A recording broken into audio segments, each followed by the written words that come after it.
Okay, I think we're live. No way. I think we're on. I'm waiting for. There we go. Yeah. Yay. Although we're not live on Facebook tonight, though, so there's no warning.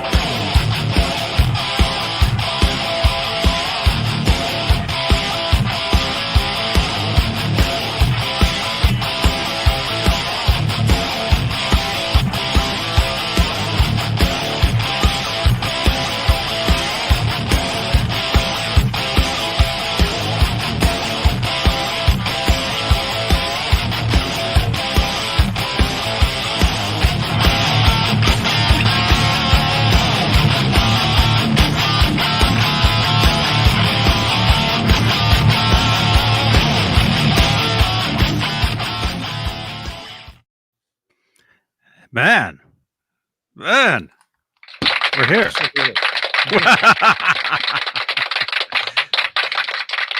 Yeah, we've been sitting here for a while, just talking about some stuff and trying to figure out some things. But hey, everybody, this is John BL's Straturday Night Live.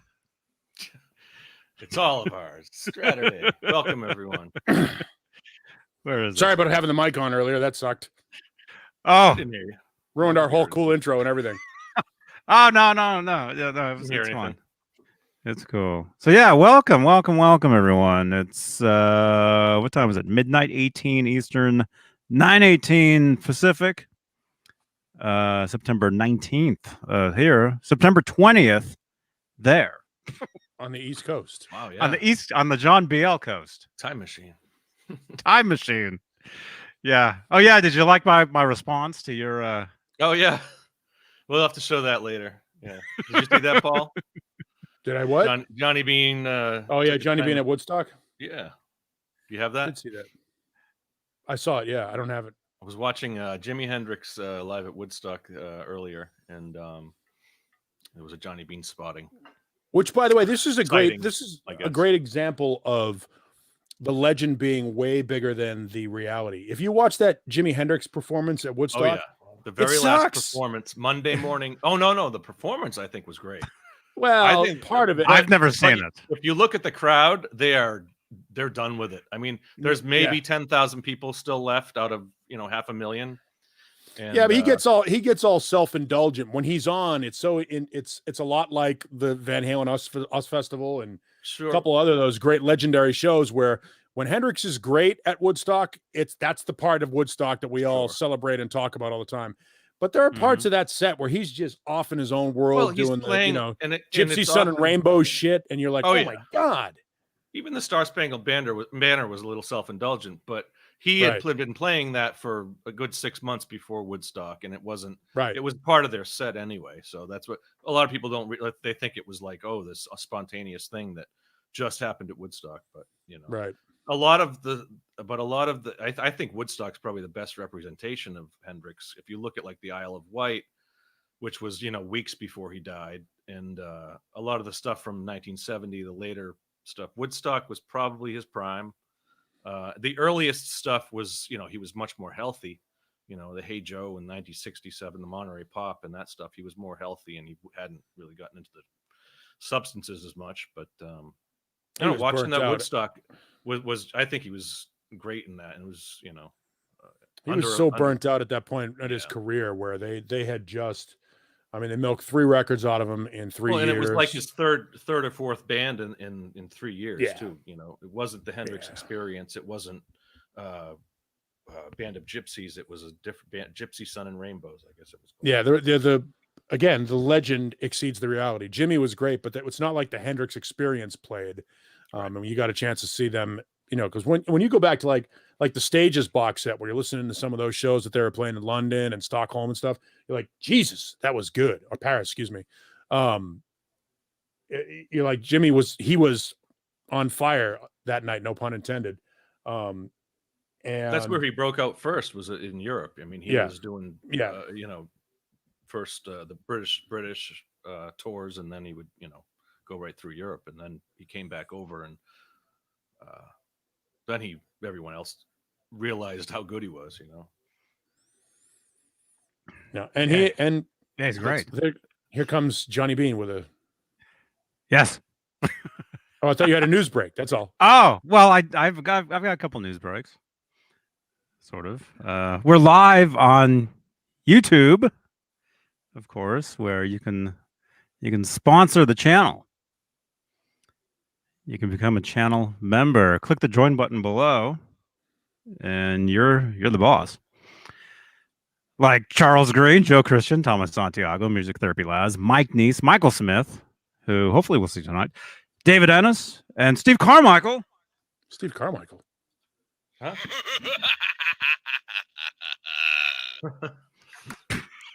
Johnny's got his Halloween sound. Yeah, I got the other one. Nice. Yeah. Yes. Have they made any new ones? Did you see? I know you specifically found that. No. At the Halloween store. I wonder if there's any new sound machines. Like a brand new. Well, they've got like 5 or 6 different models. I think there's. I don't know what other sound effects they have. There's a couple different ones you can get. Yeah. The official. I don't even know. Is it the same company? You mean we're using bootleg Johnny Beane sound merchandise? No, these are the real deal from the same company that I can't obviously. What's the company called? I don't know. I forget. My guess is made in China. Yeah, right. Yeah. Well, actually, they both. Now, when do you guys think is the cutoff before when you go into the Halloween spirit store? Because that's obviously when you got the sound machine from. Yeah. What date do you think is the cutoff between the time that the spirit store has the most awesome Halloween stuff in the world, and then whatever's left? Like, there's a date where that page is turned, where they go, all right, we're done stocking the shelves. We're done. We're about ready to wrap October this thing 32nd. They must get a rush on like the 29th and the 30th. They must be a real rush. That's got to be their peak of their selling. But there's a point at Patch where their GAF just. I always wanted to get a job at one of those stores where it's like, you only have to, or run one of those stores where you only have to work, 2 months out of the year. Yeah, I wonder if you could make enough, if you ran it, yourself, if you could make enough to live off of that. Because to me, it's the Halloween equivalent of being a carny. Yeah. Well, a seasonal store, Yeah. Yeah, but if you notice those buildings, it's the Halloween Superstore or whatever it is, like in September, October. Then it's the mattress warehouse. Yeah, it's a temporary spot. The ones around me, Christmas, the ones around me, it's only the Halloween Superstore, whatever that is, those 2 months, and then the rest of the year, it's nothing. There's nothing there. Yeah, it's empty. Yeah, it's a temporary real estate. Is what it's all these strip mall owners are like. All right, we can get 60 days rent out of these guys. We can charge them, $5,000 a month because it's Halloween and people are going to go there anyway. So you load a truckload of stuff in there, and then that's like you say, it's probably the end of it. That's all they do is one delivery, and it's probably all there. Yeah, it's like it's the same thing as the blah blah blah super sale that used to take place at your local expo center, where you could get Sony laptops for $89. Right. It's all that stuff. It's basically a low rent version of Costco. What do you have? All right, we'll take 50 of them. When we're out of them, we're out of them. Mm-hmm. It's like selling Christmas trees. John, now you have to explain. There's a store in Massachusetts just north of Boston. There you go. Called the Christmas Tree Shop. Several stores. There's a whole chain of stores, Christmas tree shops. There's a Christmas tree shop though that's on Route 1 just north of Boston, where it can be July 4th and you're rolling down the street and they've got all their Christmas lights on, and the parking lot is packed full of old people buying pine-shaved Santa Clauses that somebody made in their basement. Yeah.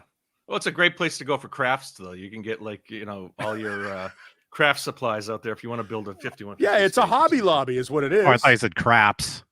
Yeah, Hobby Lobby has Christmas craps, that's all year long. They have everything in there all year long. Do. It's great. Sure they do. And I think Home Goods is starting to do that too. If you go to like the Home Goods stores, I don't know if you have those on the East Coast, John. Yeah. But yeah, it's owned by the people that own Marshalls and TJ Maxx. And Home Goods is basically the same thing. It's whatever they can get on the shelf for as long as it lasts, and then it's gone. So they're all of those places are like legit Pier 1 imports. I mean, they have certain things that they constantly, rotate, But they do the same thing. They buy up a, how many pallets of that do you have left? We'll take it for 60 cents on the dollar, and then they just let it sit in their shop until it sells. That's the Halloween Superstore. Yeah. So anyway, I got one. Long story short. That's not really annoying. So when Jay's not here, we have a backup Halloween machine. Yeah. Oh yeah, Jay's not here. Oh, was Jay the executive in charge of holiday sound effects? Pretty much. Yeah, because he's been the only one that's had this one. Oh, all right. So he's also got I'm guessing he's got the only one that has a pumpkin farting too. I think so. Yeah. Yeah, that he can do in key, that he can transpose. Yeah. What else? What other announcements? Really quickly.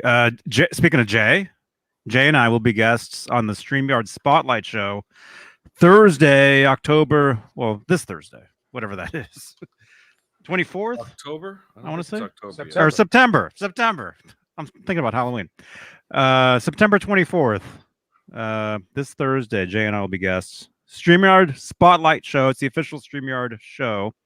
And we'll be talking about how we use StreamYard and what we do here, and that's pretty cool. And all that. They must have a pretty good big audience. It'll be good. Their audience is mostly based on Facebook. It'll be a different audience it'll be a different audience that will trick into coming over here. That's the plan. It's all about scams and tricks. Buddy. Yeah, so that'll be great.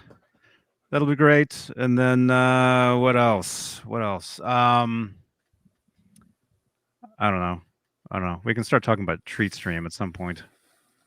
Do we have to?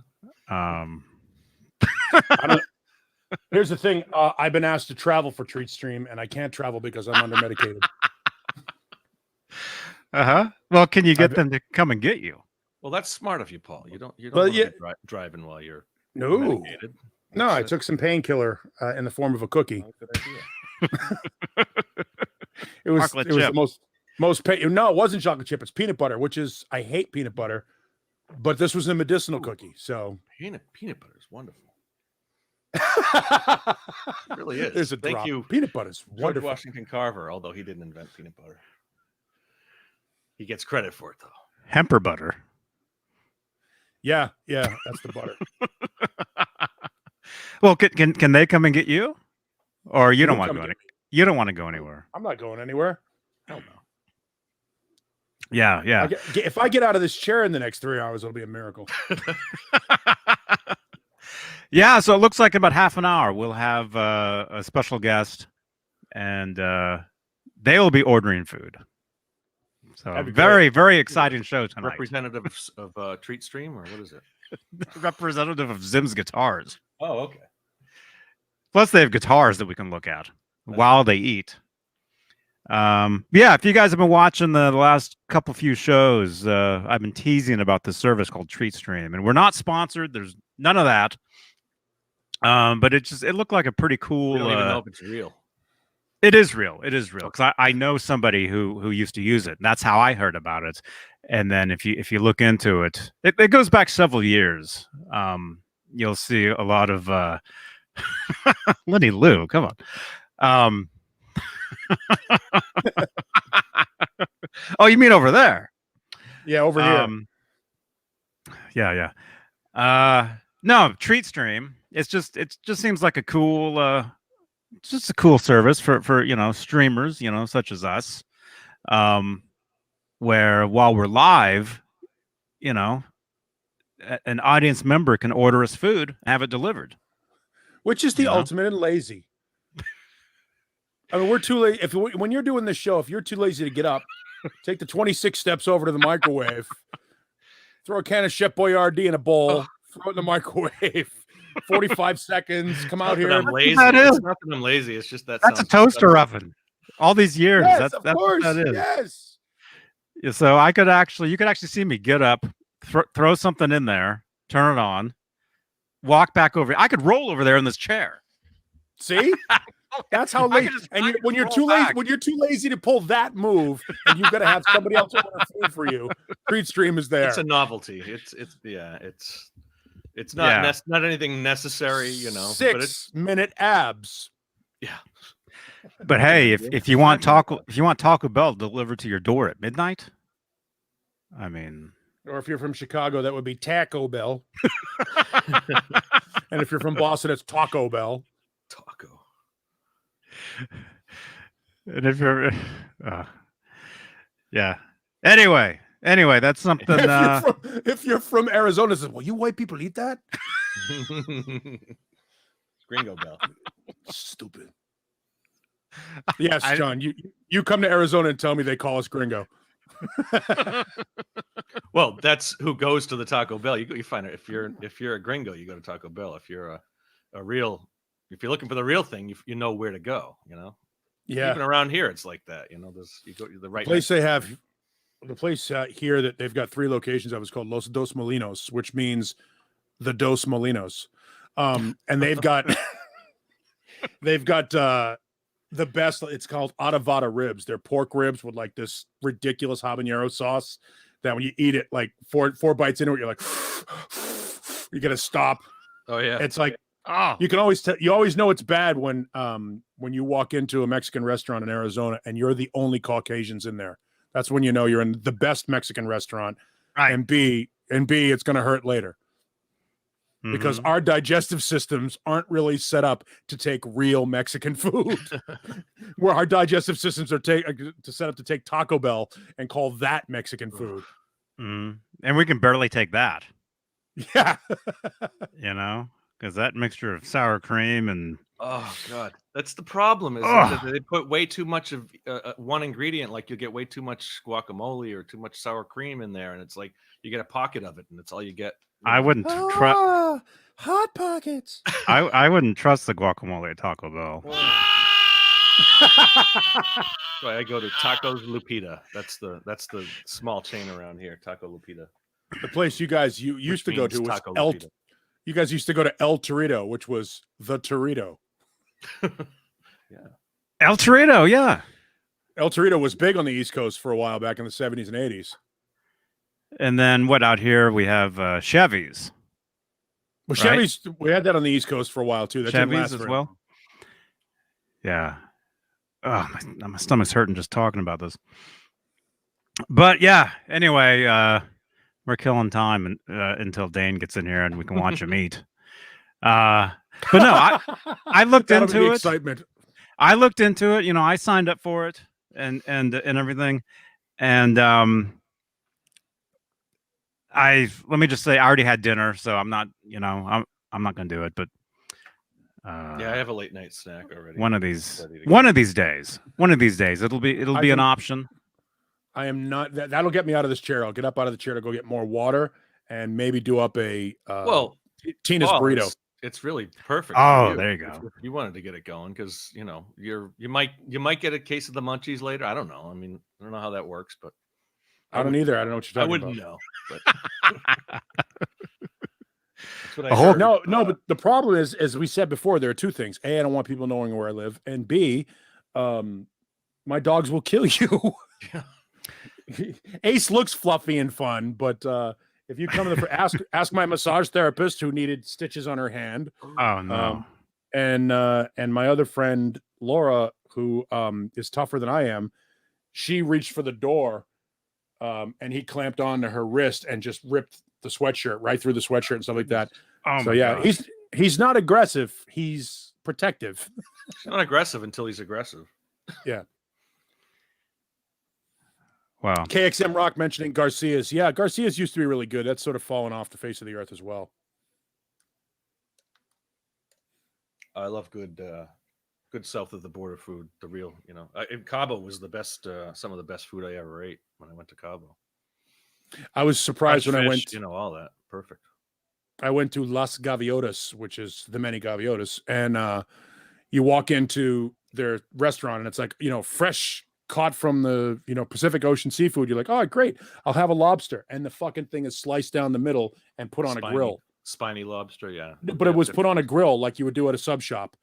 They basically take the lobster, they have it, and then they throw it on a grill and fry it. I'm like, fried lobster? What am I, an animal?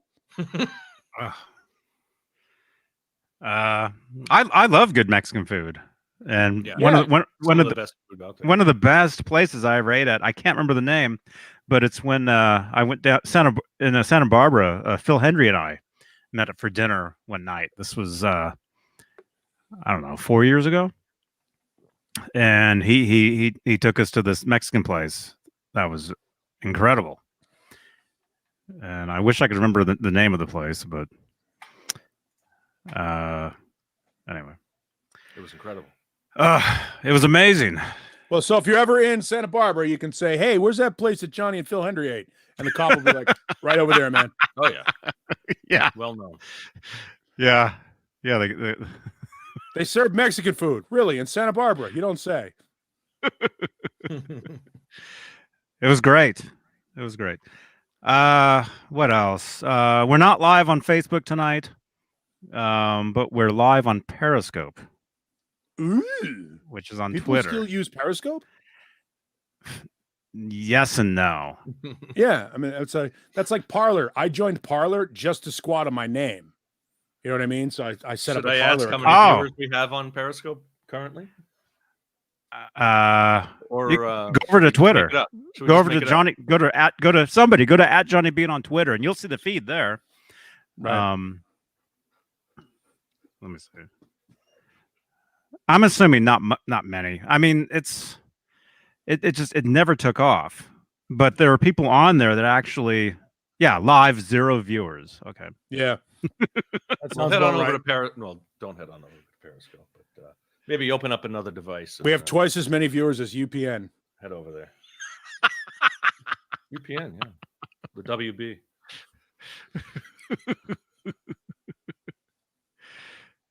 Yeah. Periscope, it just never took off. But there are people on there that do get like thousands of viewers, but it's not many. I'm trying to remember there was another social media site that was around for a second and everybody was signing up to get on it. I forget the name of it. I'm on. You had to be invited. Yeah, I'm on it too, but I haven't logged in forever. Vero? No. Okay. It's another one. Google Plus. That was one. Yeah, that wasn't around for long. I was in the beta for Google Plus and got to invite people into that. And that's how the show started. We started the show on Google Plus with Google Hangouts for years. I forget the name of the, am I on? Mentions AOL chat rooms. Yeah, that was. Well, if you want to see some fun stuff from AOL chat rooms, you know who Doug Stanhope is, the comedian. Mm-hmm. He and a bunch of people put together a site called Baiting, BAITING.org, and they would go into the chat rooms of AOL and pretend to be like underage Filipino girls or extreme Christian right wingers, and just bait people in chats, completely troll them, and then post the logs of what happened. So they would set this whole thing up like they would be pretending to be an underage girl talking to some guy, and they would just, tease him and tease him and tease him. Yes, well, that's exactly what happened. They would tease him until he gave away like his personal information, or would like send a picture or something stupid that. They should have. And then eventually they're watching as well. Eventually, they would turn on him and let him know, "Smile, you're on candid camera." And the guy would get furious and he'd be like, "You can't do this and stuff like that." Blah, blah, blah. And he goes, "All right, well, we'll be sure to let the authorities know that you just spent the past hour and a half soliciting an underage girl." And it's really funny. And the same thing with like, there's a Christian right wing chat room that you go into, and they bait people into severe religious discussions. It was a really funny. It was early page on the internet. That's why it's baiting.org, and it's all archived now. They haven't updated it in probably 15 years. But I think it's still posted. I think you can still find it, and it's some of the funniest, chat that you can find. I'm not going to be searching baiting.org, but it's good. It's at some point good to know it's out there, I guess. Yeah. Hey, Bill, good to see you, man. Yeah. Bill Maxwell wants us to talk about guitars. Good idea. We will. Actually, in 20 minutes, we'll actually have a guitar store on the show. At our disposal. Yeah. Yeah. I'm trying to figure out what site you're talking about though, because I'm everywhere as well. What the hell was the name? Byte? Stream Is it to Byte? baiting dot- No. Baiting? I'll find it. I used to have it in one of my signatures. That's how I know. Hey Janice, good to see you. Yeah, did we say hi to everybody? No, we haven't. We got 82 people in here, and that's an actual 82. I mean, the number, what we see the number as, that's the actual thing tonight. So, yeah, participants is no help. It gives me like 10 people.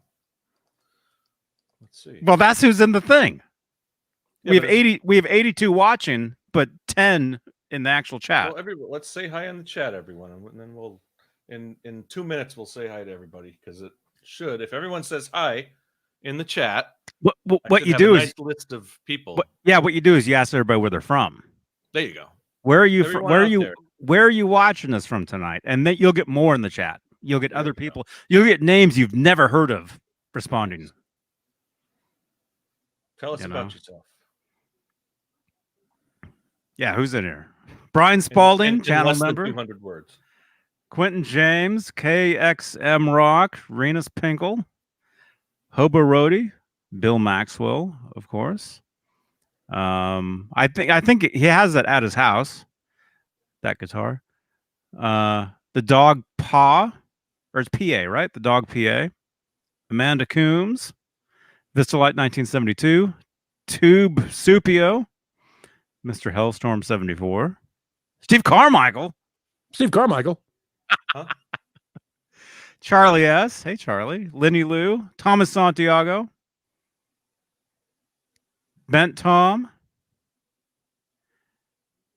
Yeah, the StreamYard chat is like Hello. it goes in. Nelson Rodriguez. Hello. Oh, hello. Oh, Yes. you mean the thing? Hello. That was the network. Sorry. I've never heard of that. Exactly. Fruitcake Tony is at Gazari's. Nice. Tony. How's that possible? I don't know. He's in the same time machine Johnny took. Simon Williams.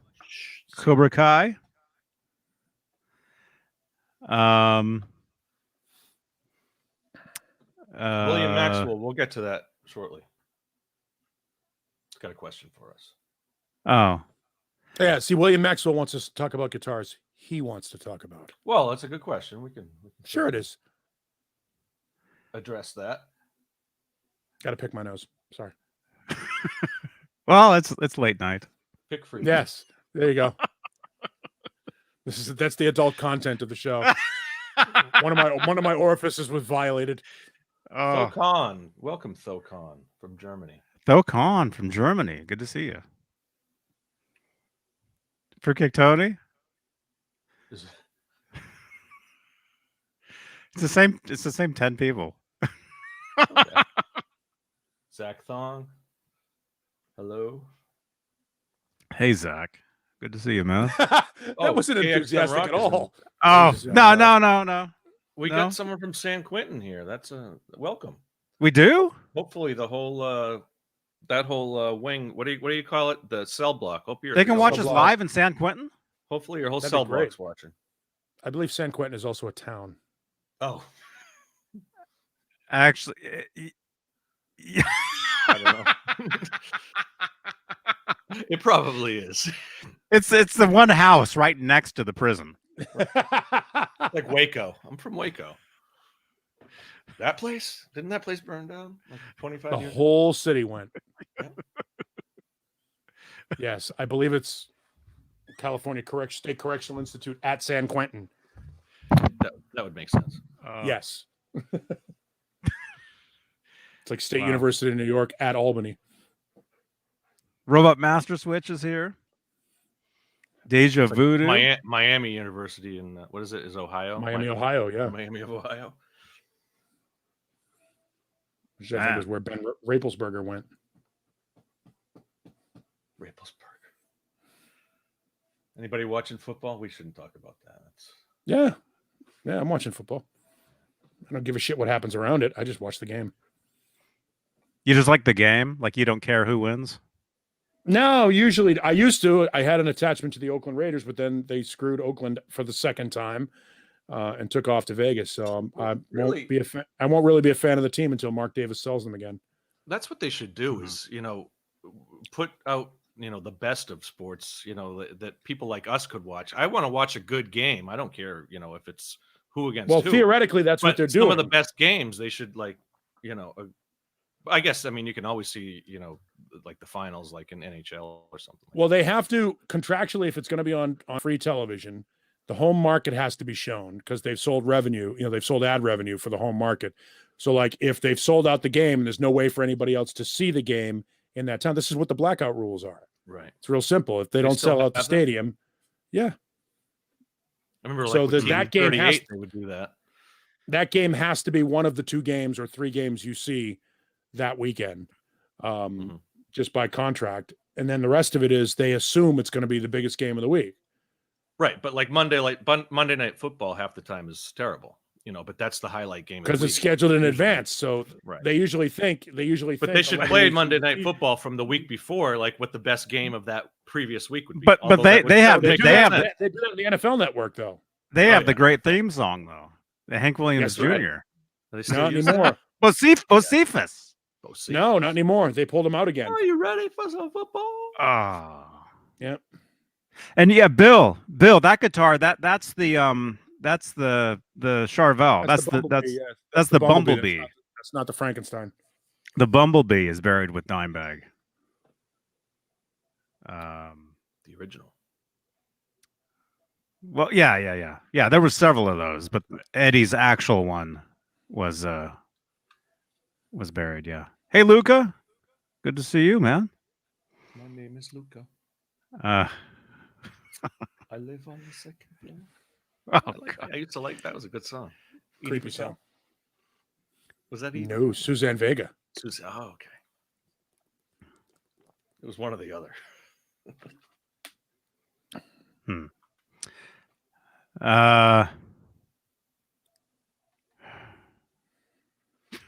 What else? What else? We got 84 guitar questions. We got 84 people watching. Sorry, I got us going talking about football. That was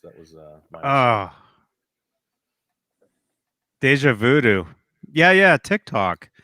Yeah, follow me on TikTok while you still can. I believe it goes away Sunday. Sunday. Speaking of football. Another stupid social network that doesn't exist. Yeah. Actually, TikTok is great. The fun part is they always talk about, social media that never worked.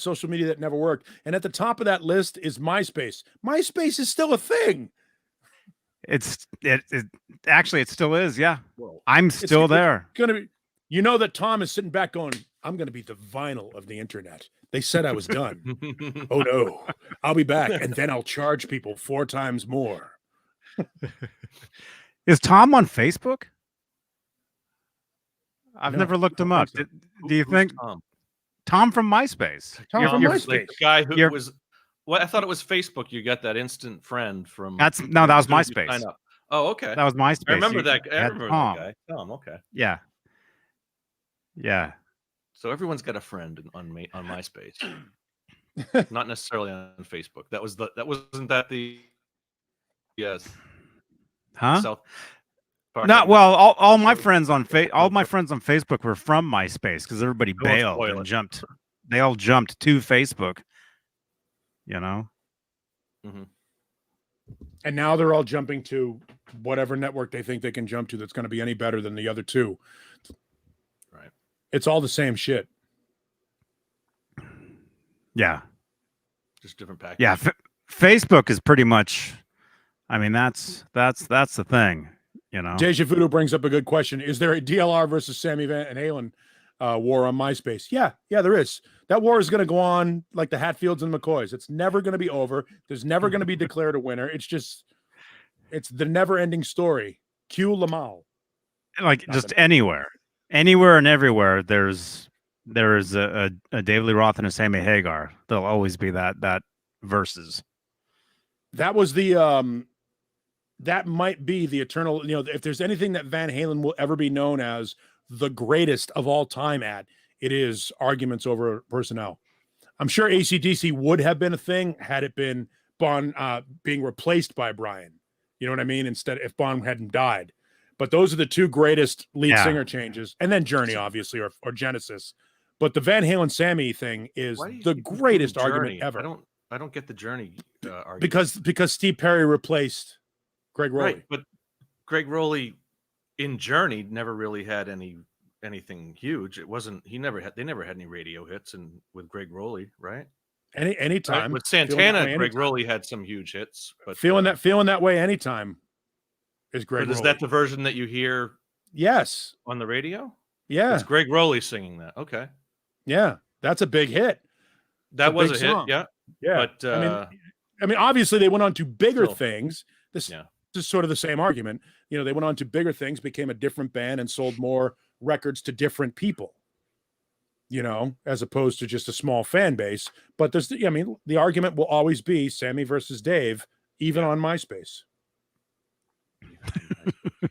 Even on Elo. Yes, even on Elo. Wherever. TikTok for another 24 hours. Even on TikTok, anywhere.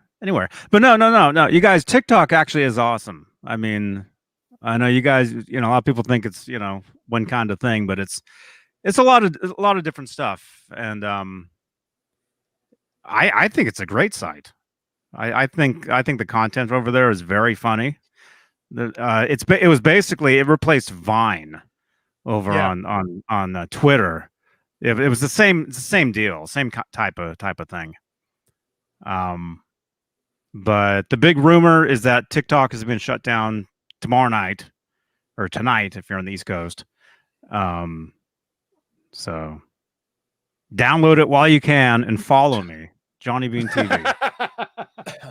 I have 9 followers. I need 1,000.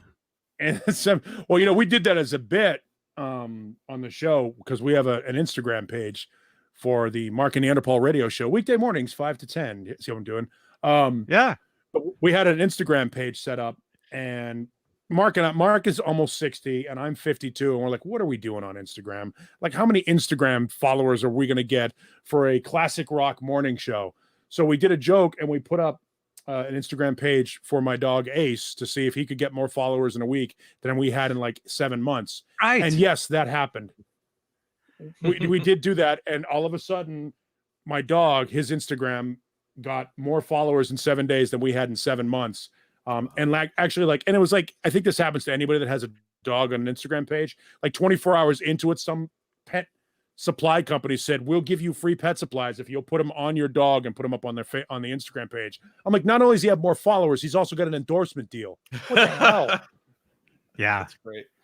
So that's, Instagram is sort of the same deal. And TikTok, if you can get 1,000 followers between now and tomorrow night, Johnny, there should be a prize of some sort. If I can get 1,000 followers on Twitter tonight, I mean, we only have 81 people in here, but that's all right. What is that? What does that relate to? If we have close to 100, what is it? It's 10 times. If everybody in here creates 10 accounts on TikTok and follows me, we'll get I'll get the 1,000 followers, and we can go live over there because you have to have 1,000 followers to go live. You do. I'm looking up TikTok being canceled. Oh my goodness. And we really we don't need to go down that trail. I think we can move on. Yeah. Now, I would tell you that this will be fun to watch because I don't know if you saw this 7 hours ago, TikTok filed a lawsuit because it is that ban could be considered a First Amendment issue to Americans. Maybe Americans want access to that. It could be interesting to see how that goes. TikTok is very big. I want to say I want to say in like Texas. I want to say in like some of the middle America. All the kids that I work with all have TikTok. They all do. Yeah, it replaced cow tipping in places where there's nothing to do. It's because a lot of like huge accounts there, they're all based in like Texas. Right. That's because everybody wants to be a star.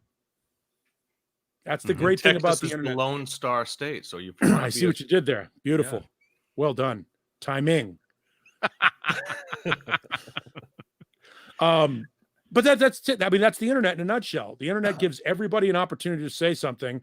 Most people have nothing to say, but they're certainly throwing enough against the wall because somebody on TikTok wants to be the next PewDiePie. I mean, without the racism part. We'll leave that alone.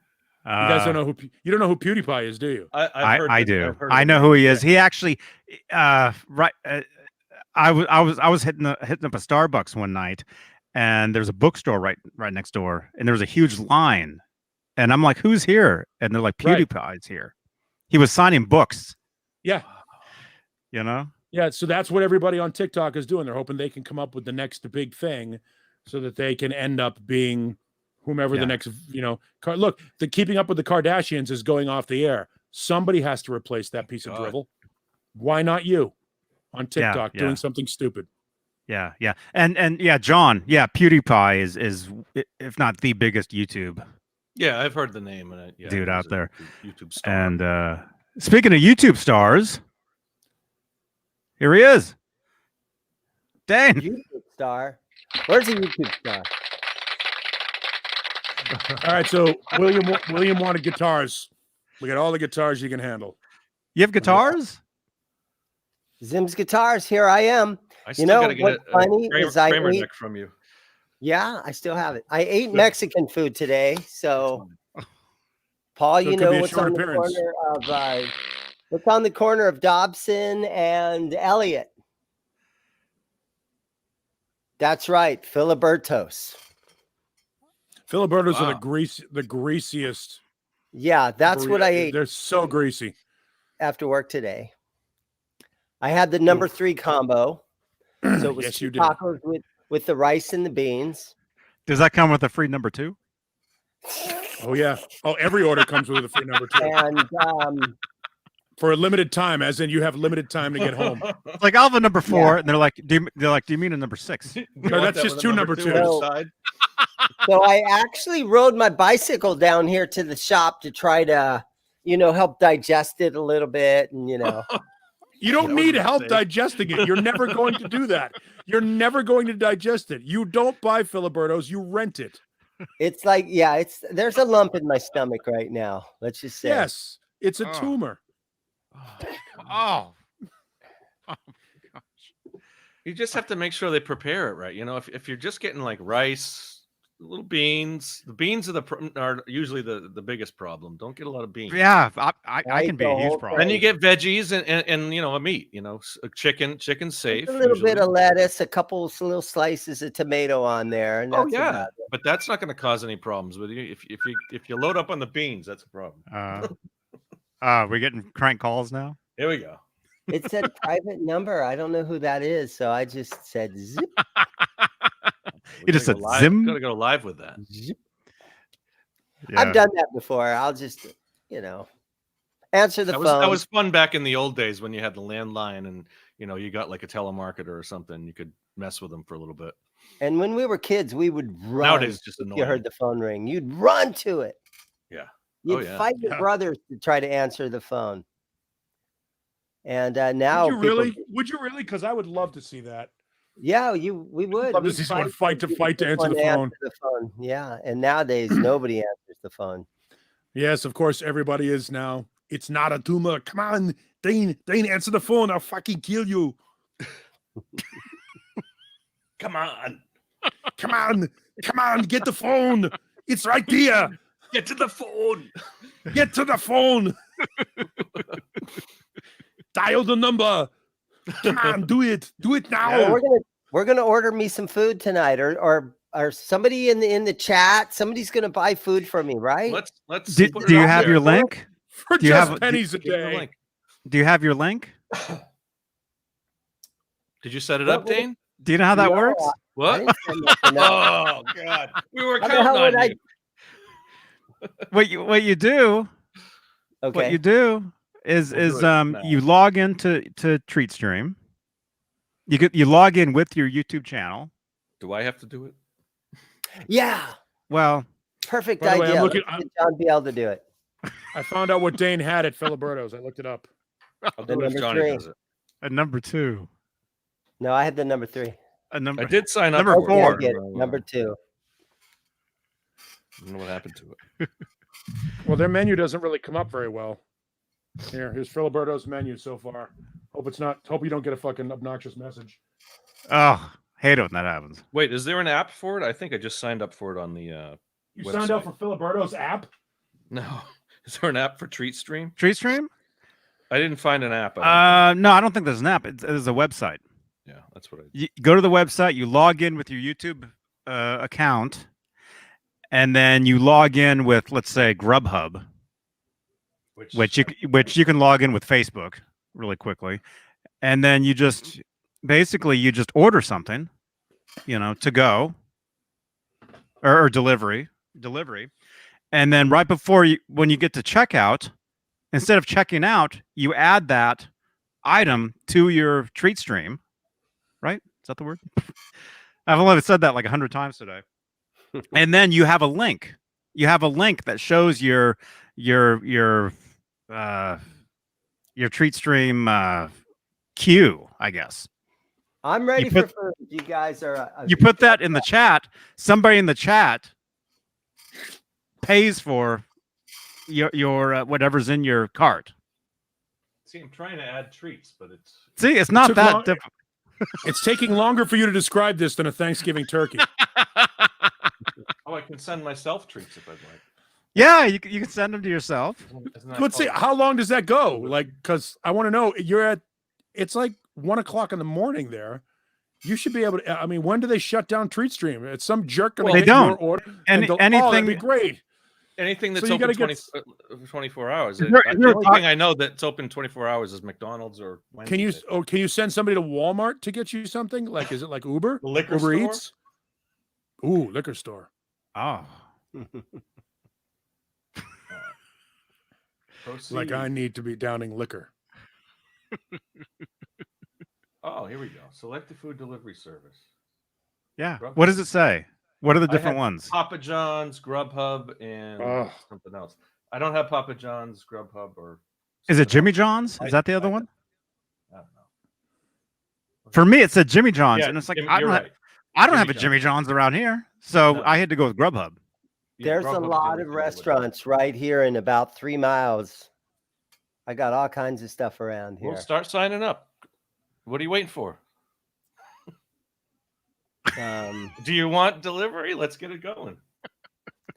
What if I just give you my address and you do it? I thought that's how it was going to work. I give you my address. You're a commercial. Yeah, you're You a guys commercial. sign me business, up. so do Yeah, that. you'd be easy to find too. It's the only Yeah, light just on in that Google strip it. mall. Yeah, Google it. Unless there's a late night Saturday quinceanera going on next door, you're covered. Should be No, plenty that of parking and place- everything. That place went out of business, man. All right.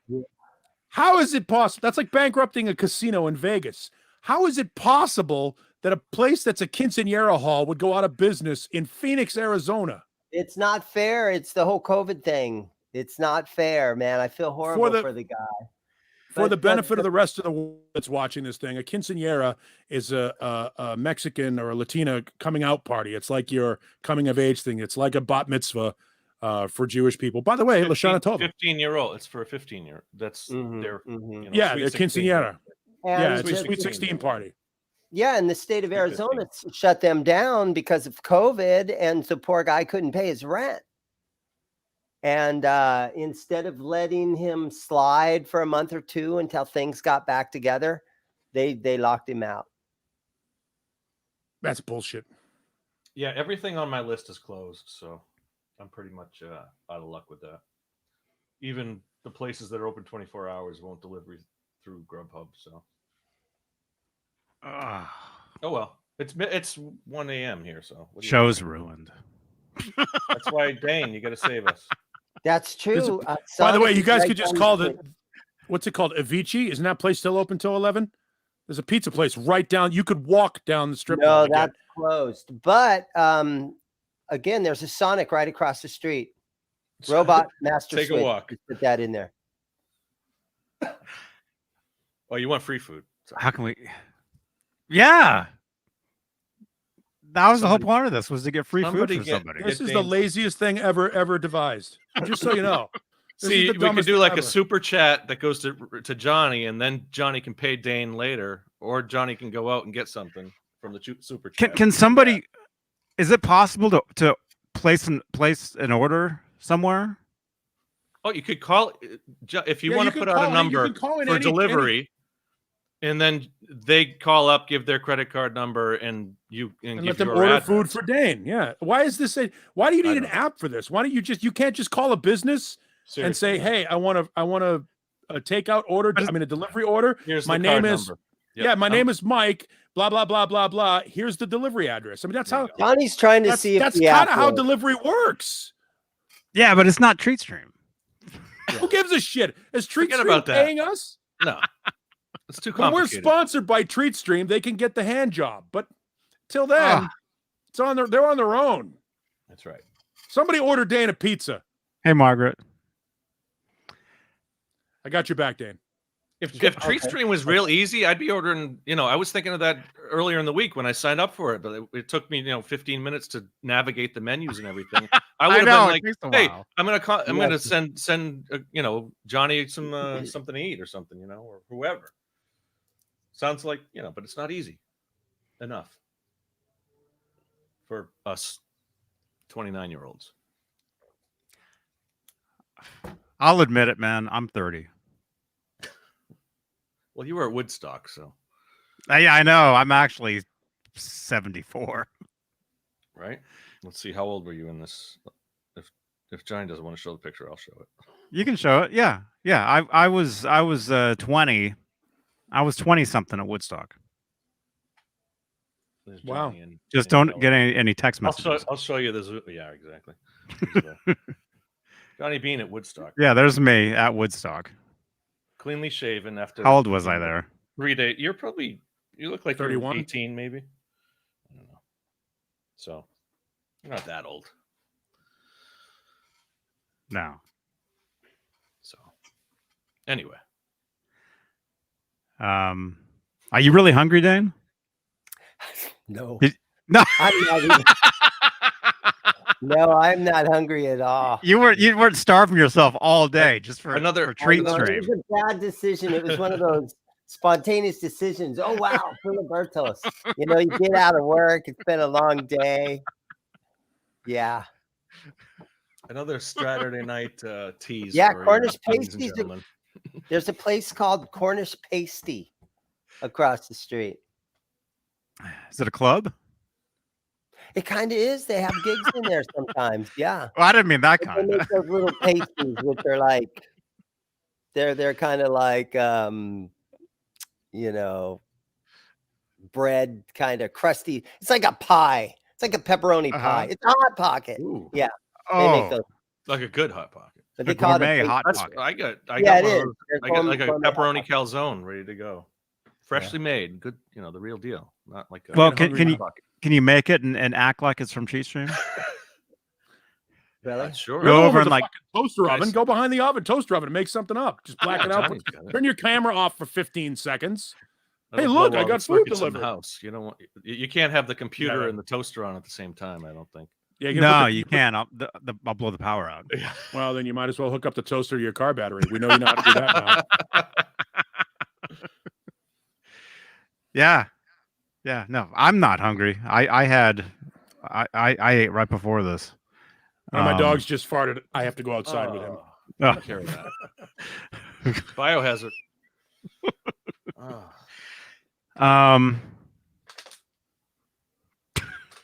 Yeah. So if it was earlier in the day, I could do TreatStream. Yeah, with everything closes like by 9 around here at this point. Yeah, everything closes at like 8 o'clock. Yeah. Which for me was only 2 hours ago, but I can Grubhub some food. Just if you guys want to see. We got to save this, so you got to do something. Are you hungry though? No, you're not hungry at all. You said why couldn't you Grubhub? One of us, like the same idea as TreatStream, but just go direct. Grubhub one of us. No, but same idea. You as hungry Street for Team, some but just John go BL? directly to one of us or whatever the other ones Well, are. are you hungry, John? No, I get plenty of food. I don't need someone delivering food. Not at 1 a.m. So. Oh, But it makes for entertaining TV, so whatever you want to call it. whatever Johnny this Bean TV. is. Yeah. Yeah. But we got to get it. If somebody does get delivery, we got to interview the delivery guy, though. Okay, Just I'll get do a it. quick. How's your night been? Did you make any good tips or anything? Something like that.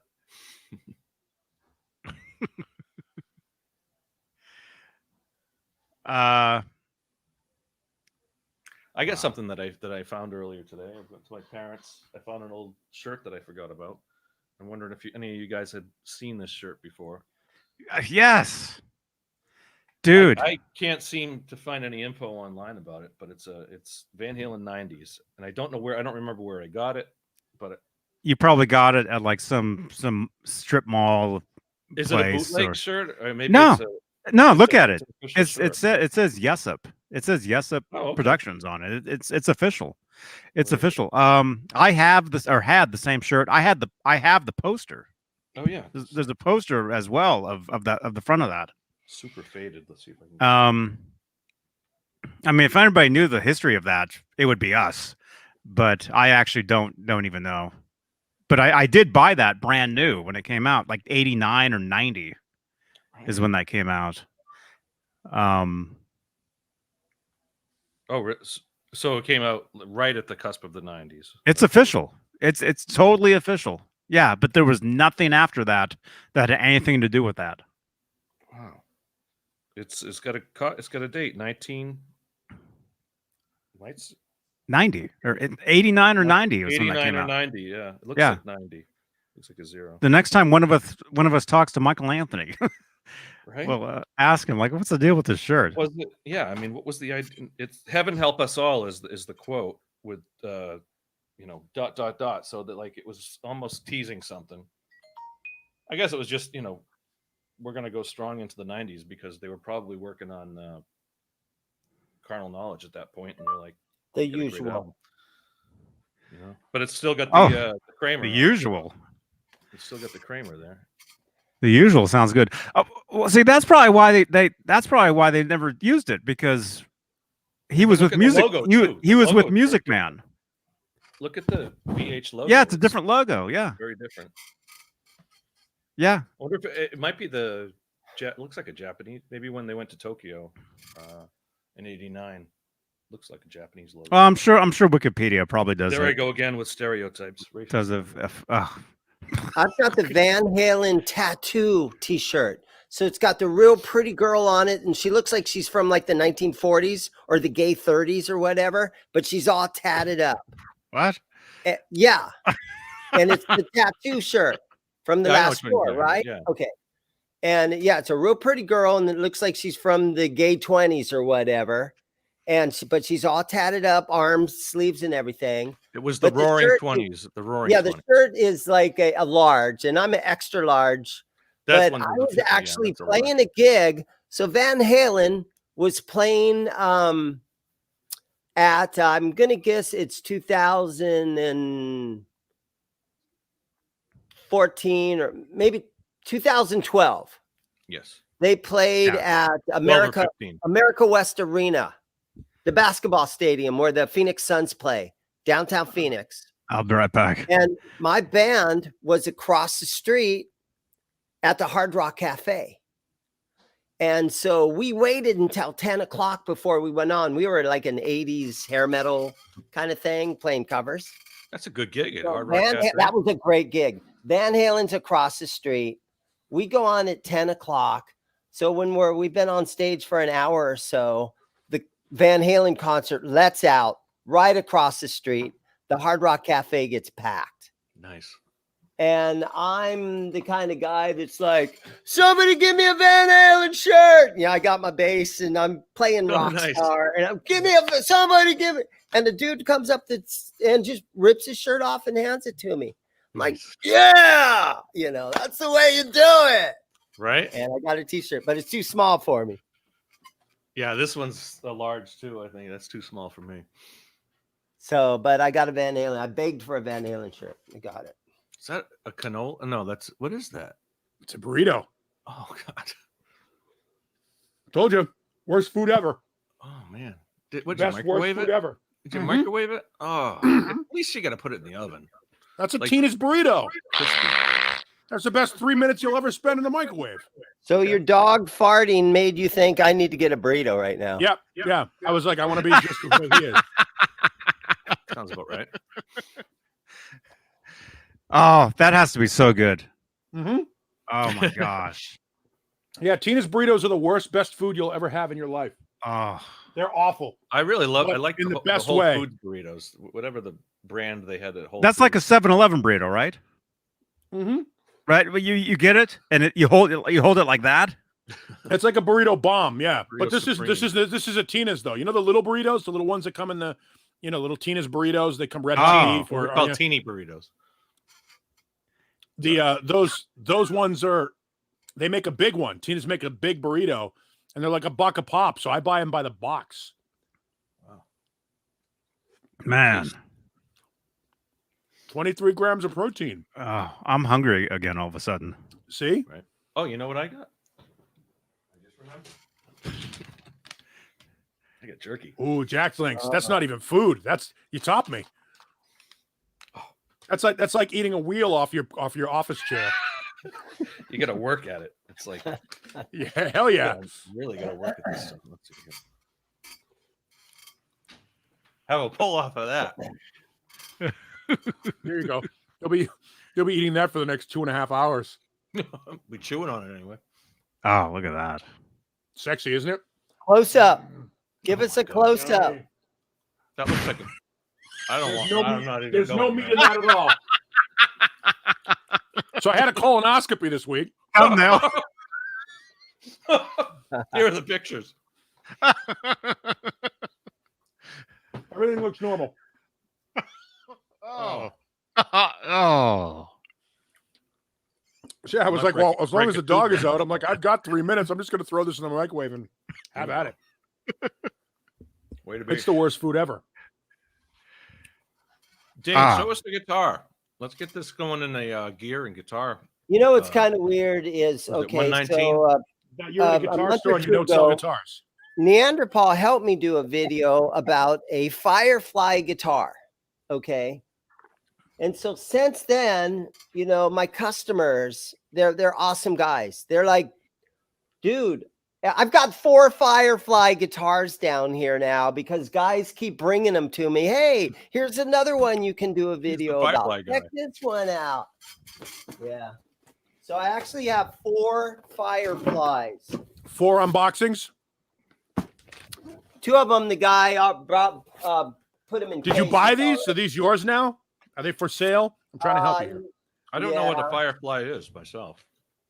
I mean, I know It's a what Firefly Chinese is. Les Paul. Okay. It's a fake. You can get them on Guitar Gardens. And this is what they call Hey, the Dane? Bluebird. Telling people where they can buy a guitar that's not called Dane's, guitar shop. Right. Just saying, Zim. Just saying, you're giving people an outlet to. So it's a glue on. Undercut It's your a business. set neck. Look at that. That's not a bad looking guitar. They play pretty well too. Well, you haven't heard it yet. They don't. I've played them. Get a lawsuit claim from Gibson, or don't I'm sure mind? it's coming. yeah. The neck is angled like an Epiphone. I wouldn't be surprised if those aren't made in the same factories in China that they make Epiphones. I have no I think doubt. The only difference is the You might be headstock. right. I heard Chibson and Fibson are going to sue them.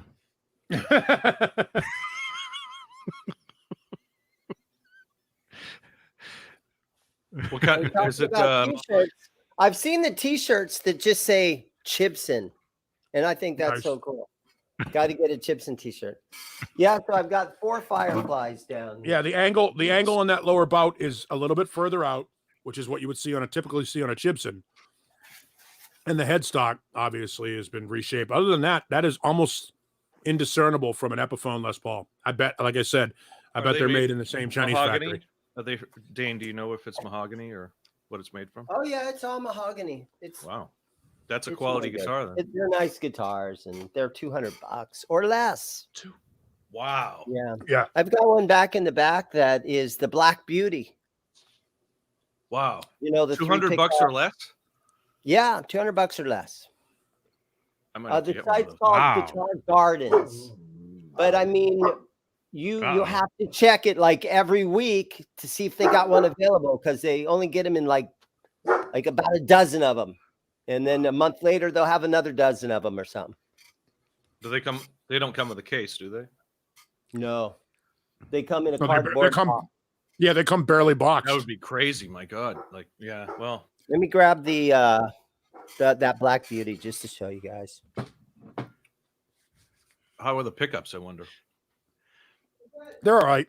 We I mean, with we loaned them out. you can't really find a set neck guitar, glue-on Gibson style neck. Not that that's really an advantage or disadvantage, but it's something that Gibson is certainly known for. They don't make bolt-on necks.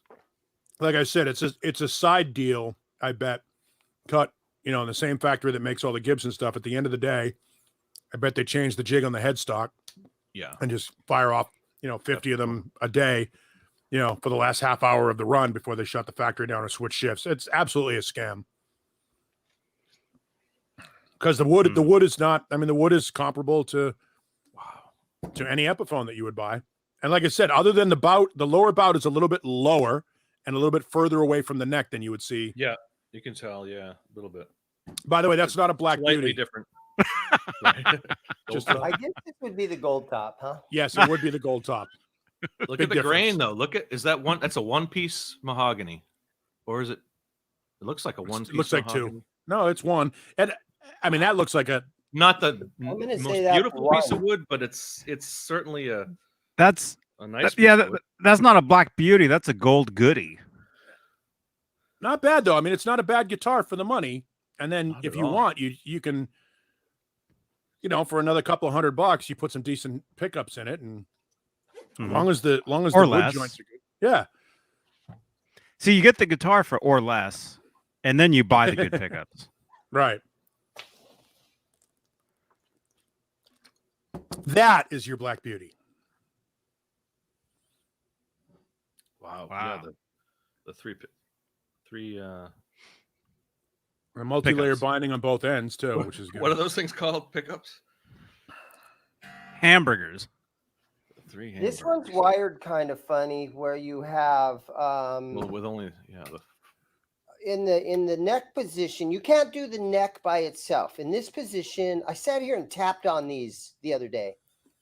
The neck position, both these pickups. Middle position, all three. Lower position, just this one. This is the master volume for everything. This is the volume for just the rear pickup. Yeah, it's wired weird. The Ace Frehley guitars are wired like that as well. Different though. Is You that get the how middle. it was wired? Yeah, Do the middle pickup and the bridge pickup are wired together. Dane, do you have a In the Les middle. Paul nearby? I do. A real Les Paul? I think I do. Yeah. Let's compare them. I got lucky today. I bought one today. Just happened to have bought one earlier. Yeah, I did. Today. I just happened to buy one. And when it comes in a case like this, you're like, oh, okay. Oh, this might be one would be interested in. Of course it is. That's why you're showing it. More My just one in the cus- my $200 one model. customer- Yeah, this is the $200 or more guitar. Yeah, this is the or more. There you I go. haven't signed this bad boy up yet. Now that looks. I Oh. think that horn looks the same. Look, put them. Can you? That looks Come like on, a put them next to each other. Let's see. Nah, that's a real horn. Oh yeah, I Yeah. know it. But it looks the same as the other one. It's going to be a little higher up. See how see. the hook is on it? It's more pronounced. I don't know. Is the other one, the horn, it like kind of goes out like a little. Yeah, it's more Little pronounced. It's weirder. closer to the neck. The Oh, the yeah. joint where you put no, your it's finger. more. Yeah, it's more stub. It's more. Yeah. What do you call that? smaller. Pronounced. Anyway. Less pronounced on the fake. On the Gibson, yeah. Yeah. That's probably the limit that they could get away with. Like, oh no, it's too big on the first one. Sorry. Yeah, that's a Les Paul Classic too, which is a different guitar than your normal Les Paul. What year is it, Dane? I think it's a 2019. First and fifth digit. And here's what's kind of interesting about it. I got the bag full of the stuff, right? Yeah. Here, let me set it back down for a second. That guitar is stolen. You never know, but I don't think it is. It's a pretty reputable guy that comes in here. Okay. So, yep, your card. There's my card. Yeah, it's a 19. The date's on there of what's that say, guys? 6 of 19 at the top. Sure. Make sure you show the serial number nice and bright for people. I don't care. Here's what they put in the brand new Gibsons. They don't take a picture of it after it's been flexed. Yes, they do that on all of them now. They've been doing that for years. This is proof we flexed it. Well, no, it's a picture, but yeah, they do that on. They do that for every guitar now, right before they sign off on it. Yeah, I think they showed that on the factory tour. Yeah, they've been doing that for years now. Made a point of doing it. Yeah. Man, stop eating this jerky. It's too salty. Yeah. So if you have a brand new Gibson, they take a picture of it and they say, "Okay, this is proof that we just." It's like Cabbage Patch Kids when they give you like the birth certificate. $2,000 guitar, and you just had it flat. This is your proof.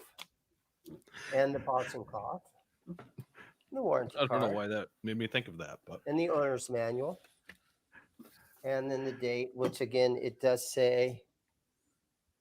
I think that says 6/11 or like 6/11 with the born on date. Mm. Was that? Yeah, who knows? The born. I may be interested in that, Dane. You may want to text me. It looks a lot like I have a 2000. I think it's a 2009 traditional Pro that looks almost exactly like that. The difference between the classic and the traditional Pro. It's got the exact same pickup layout and everything like that. The zebra layout. It would look like a good bookend. Traditional Pro. That's a Les Paul model. I haven't heard of Yeah, it's a traditional, which is basically it's supposed to be less routed out than the ones that they were making at the time. And then the Pro part of it is that there's a coil tap, so you can get tele sounds out of it. So you can get two single coils. Less relief. Is that what it? Less relief under the top cap. What do they do? It's built specifically. It's supposed to be, but you never know with Gibson. It's supposed to be built more like the Les Pauls of the 80s, like the ones that Slash plays, stuff like that. Same neck tenon, 60s rounded neck profile. All of the similar appointments that you would get on an old 80s Les Paul is what the traditional is supposed to be. Mm-hmm. Must be this heavy. thing came in this week too. Whoa, that's heavy. That'd be an SG. Yeah. It's an SG. Wow. SG special. Right, And I think it's from 1998. And I had an Epiphone like that. Bolt on. It's always a fun day when somebody walks in and says, "Will you buy this guitar?" That's not a bolt on though. No, I know. The SG, the Gibson SG Special is essentially the same exact guitar without neck binding or trapezoid inlays or covered pickups. Other than that, same guitar. Yeah, it's got the dots. I have one right here. Oh, you do? Then you know. So you got the serial number. I don't care. It's got a little tiny bit right here from hanging. Yep. Now, what's that color? Is it just red or is it, I know mine's cherry or just cherry. I don't know what they call it. Yeah. Yours is cherry. Can you see the grain on yours, Dane? You can't see the grain No, on that. there's no grain. It's no, that's a gloss. Yeah, and it's got plenty of grain fill. Well, yeah. Semi-transparent. No, not transparent at all. Yeah. I love the SGs. Oh, I could. Red. That was my first favorite guitar, even before the Frankie.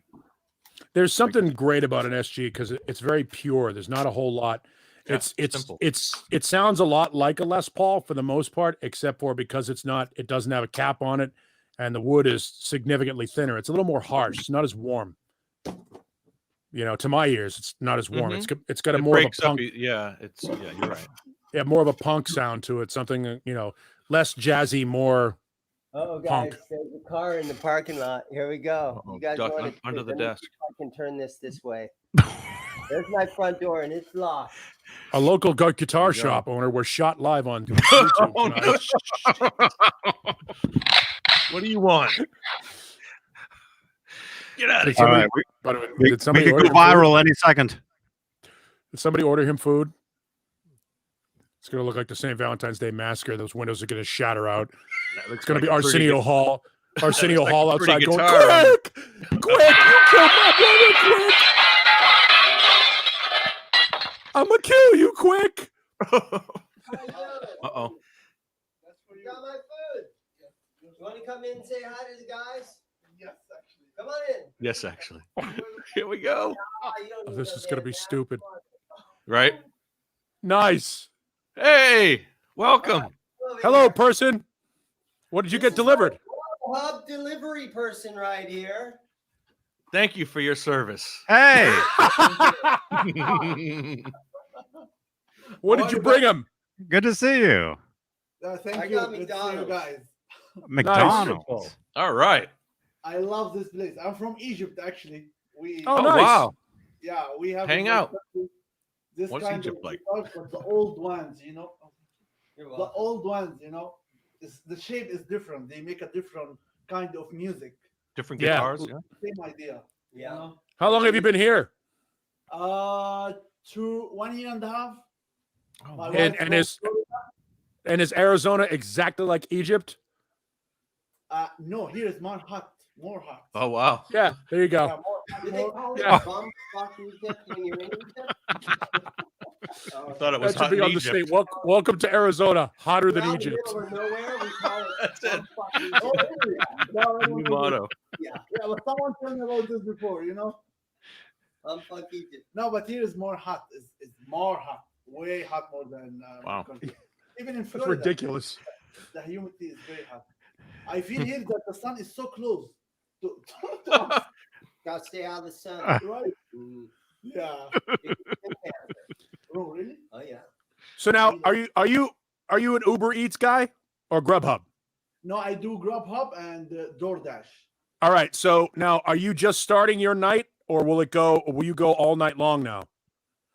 Actually, the best time is from 5 to 10 for me to work Right. because Mhm. the real restaurant still open. Dinner time. Yeah, dinner time. From now until 1-3, you work with McDonald's, Jack in the Box, this step, this kind of stuff. Should have got much Jack in the money. Box. Oh, Jack in the Box. Now he's just bad mouthing. Ask him, Can't be choosers. Dane. Ask him. Have you ever heard of Treat Stream? 3 what? Treat stream. Treat Stream. The idea is it's an app, and I believe that for these gamers that don't have time to Okay. hit This is stop or classic. pause and go get food, it'll send food right to you. Okay. And they use Grubhub. They use Grubhub. Yeah, so you might to be- do that. But This you may know have been a Grubhub Grubhub treat stream thing. DoorDash 24 hour. DoorDash Yeah. 24 hour. Grubhub Now, till can you- 11 o'clock. Can you make bank on a night like tonight? Make good money? A lot of money. Friday, Saturday, we do like Straturday. We prefer Straturday. You can make $250 a per night. day. For, Yeah, Yeah, good for you. he makes $500 a weekend. Good for him. That's awesome. only Friday and Saturday. Outstanding. Good for you, man. Selling guitars now. No, really. Yeah. Weekly, I do like. Are you trying to hire him? Holy crap! $1,000 a week. Nothing wrong with that. I'm in the wrong line of work. I work, Yes, you are. But I work 10 hours, 10 hours. Like 10-hour days though. Driving. Yeah, but you get to meet exciting people. You You pay your own gas. Yeah. Pays his own gas. So it's like 100. So tip him, dummy. Like 100. Yes. Did he tip you? He already did, yeah. Yeah, he did. Oh, all right. Just making sure. How long it gonna take to someone to learn the guitar? To be not a professional. 42 years and still failing. A year. Well, you'll record yourself on the very first day. This should be fun. And then you record yourself after a year process, and then you compile that video together. Okay. And so you start off really bad, but then after a year, you're really good at it. So I would say if you work hard, it'd be about a year. That's a lot. Not even a 6 months. It can give you some. And 6 Dane is months, dropping knowledge right now. and some stuff there. Yeah. Professor. I will take your card and Okay. thank you guys. Okay. Nice meeting you. Be safe. Yeah. Be safe out there, man. Yeah, I will. That's try. awesome. Take care. Okay. Maybe we can see him every Saturday. That would be great. Every Straturday. Everybody should just find. We should have got his name. Get his name, Dane. Fuck. Why am I whispering? He probably That thought was fucking awesome. this is just like a private Zoom call or something. No, you're gonna wonder like if he'll like if people call next week and you try to. Can you give us the Egyptian guy? Who? Did you get his card, Dane? No, I gave him my card, but no, I didn't. Maybe he calls you. That guy would be great to just have a. He'd be like Kramer on Seinfeld. He just comes through the door. Hello. Yeah. Seems like a nice guy. So open the bag. See what you got. Dude, and to make $1,000 a week, driving around delivering food, Sure. it's not Tax-free very money. labor intensive. You don't have to collect money from anybody. Unless they give Occasional you. tip now and then. Okay, I got to wash my hands before I eat. By the way, you guys getting a audio stutter from me? Yeah. All right, I'll tag out and come right back. Just slightly. Hey, everybody. I'm still here. Thank you, guys. Yeah, for some reason on StreamYard, my chat stopped at about 10 minutes ago. So there's no live chat over here, but I can see your live chat down here. Zach Thong, great YouTube content. Robot Master Switch says, sell him a bass. Yeah, that was cool. Sure it was. Of course, we don't know what he got. It's McDonald's. It's probably cold now.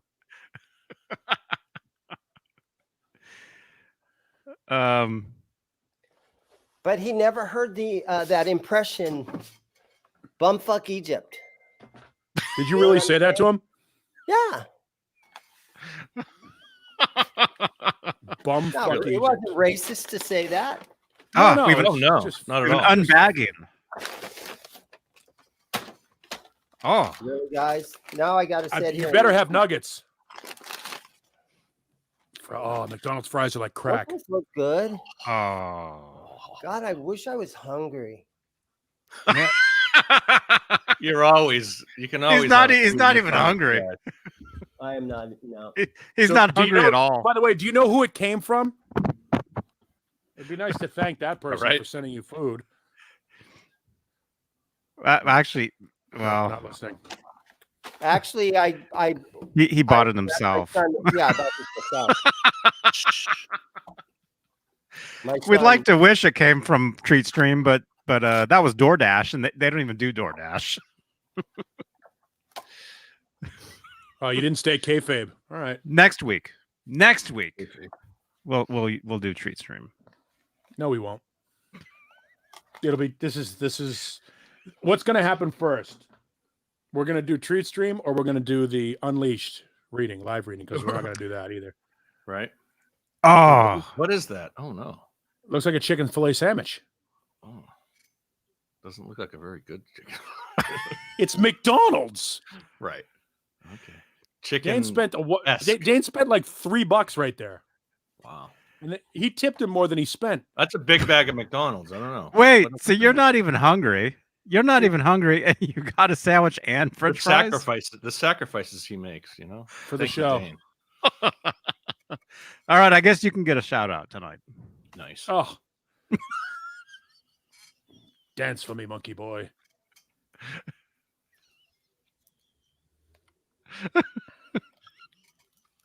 I'm still hungry, but I'm not eating another one of those burritos. That would be bad. Oh, that sounds good. That would be bad. Those things are. Why is my chat frozen? Oh my God! No ketchup. Oh, Man. The terrorists have won. Oh man, how do they let that get out? I mean, you can't let that happen. Like that. Can't have that happen. French fries without a little bit of ketchup. He's not even.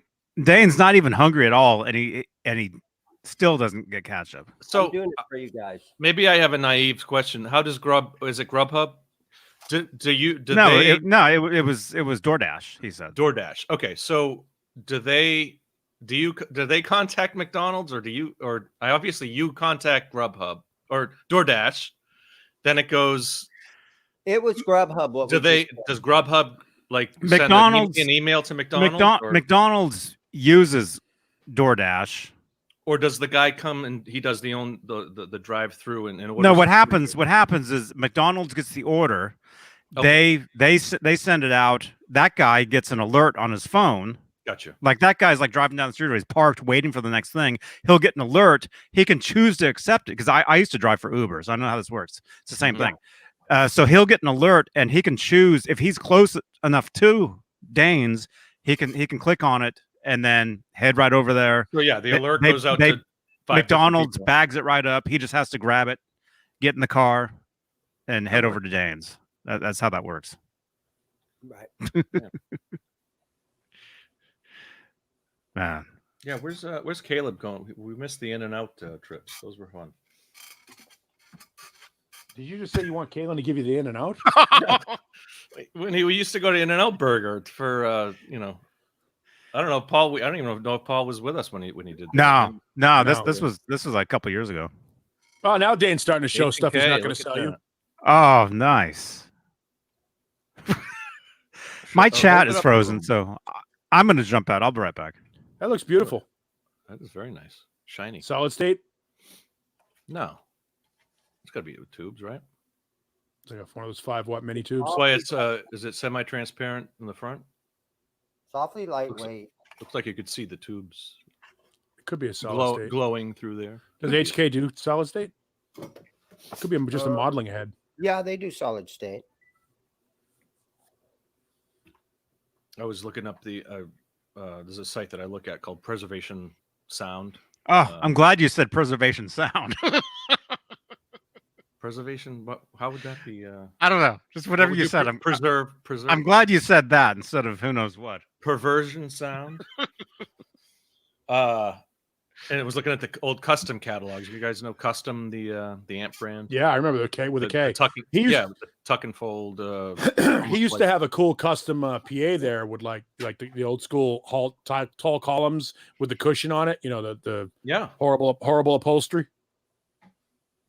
Again, well, I was watching Woodstock. Some of the I was there. Right. You know it was Creedence had a whole backline of Custom. There you go. Yeah, look at that. There you go. Like Naugahyde. Yep. That's a nice lamp. 66. Was it 66 dart?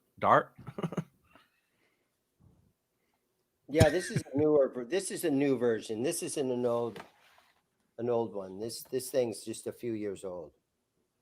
Yeah, it's like when they brought acoustic back for a while. That was a house brand for I think guitar. I had an acoustic bass amp. It was a whole stack. Yep. It was an 1x18 W bin. You know what a W bin is? Yeah, like it's the ref. Like the folded horn, like a folded low range horn with like a 400-watt amp. Oh, and I bought it at Daddy's Junkie Music for like $250 for the cab and the head, and I got rid of that. I mean, it was such a nowadays it'd probably be worth close to $1,000 the whole setup. But I bought I have the acoustic B200 head, the slim head, running into a PV410X, and it just thumps. Oh, yeah. The acoustic stuff. I mean, even the new stuff when they re-released it, sure, it's made over in China or whatever like that, but the circuitry is good. I mean, the Chinese do know how to do electronics. and the circuitry in it is great. You get that thing set just right. You get a nice fat bass sound out of it without any processing, external processing. Just the head alone, you can shape it nice. Mm-hmm. And yeah, they always had like tremolo on there, reverbs. They had, I think, even some had delays built right into the amp, which was cool. And all kinds of inputs and outputs, in and out. There you go, same amount. That should be their catchphrase.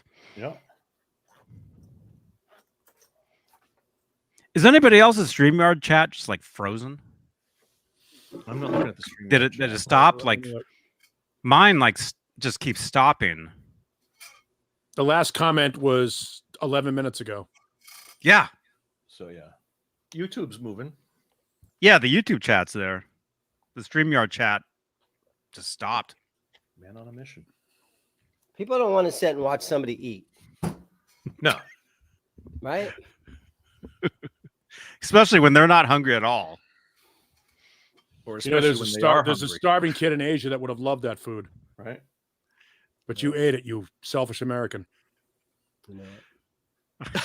and you made an immigrant deliver it to you on a Saturday night when he could be home with his family.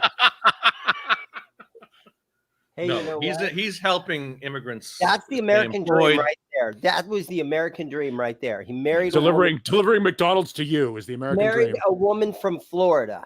Okay, that right there. Wow. Okay. This is a 90-day fiance script right here. Is what's happening.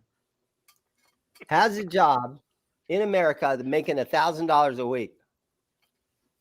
Again, do the math. $52,000 a year delivering fucking food to you on a Friday and Saturday night.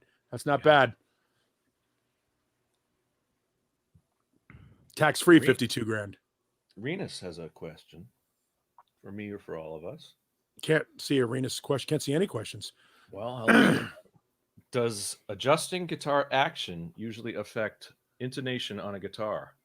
It can. Action would be up and down. Intonation. Yes, it will. But sure, yeah. I mean, it's the same. It would affect tuning as well. Yeah. Anything you change. Anytime you change the angle of the string break over the fret, you're going to get a different tone. I don't think it would affect action. I mean, affect intonation as if you have your intonation set up and you raise the action by 1 millimeter or so or less. No, it affects it because it makes it longer or shorter. Changes the scale length. Sure, it does. Yeah, but by what percentage? I mean, by 5%, maybe. I don't know. By any work with it. Is Dane's American DC Rich ST3? Yeah, here's the John Mancuda guitar. That's nice. Is it Is it a gunslinger or no? It's an ST3. Well, it's the same body style, but yeah, the pickup configuration is different. Right. The Gunslinger has one pickup at an angle with just the volume and none of the other stuff. It's like the difference between a Pacer and a Beretta. Mm-hmm. Nice. Yeah. Made in America, 1988. Oh, wow. How much is that tonight? I have $800 into this guitar. A real Floyd Rose, I'm assuming, German. No, it actually says BC Rich on it. Really? Wow. Even my BC Rich has which was a 15, 16. I thought that was like the BC Rich's, like back when Kramer would always, they were the Floyd Rose guys, and then BC Rich always most of the. I don't know what I'm saying. I'm tired. Floyd Rose is BC Rich, A lot of them have Floyd Roses. Or Floyd Rose licensed. Floyd Rose like. Yeah, Floyd Rose like. That's what it should say on the back of those. Floyd Rose like. Floyd Rose-esque. Floyd Rose-ish. Floyd Rose kind of. Wow. Okay, well, so we accomplished something. We accomplished watching Dane eat tonight. I mean, that was entertaining. That was kind of Hey, one more bite. How dramatic! Those fries look good, man. So just Man. Dane looks full.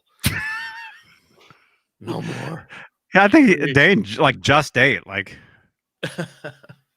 he said he wasn't feeling good. Oh no.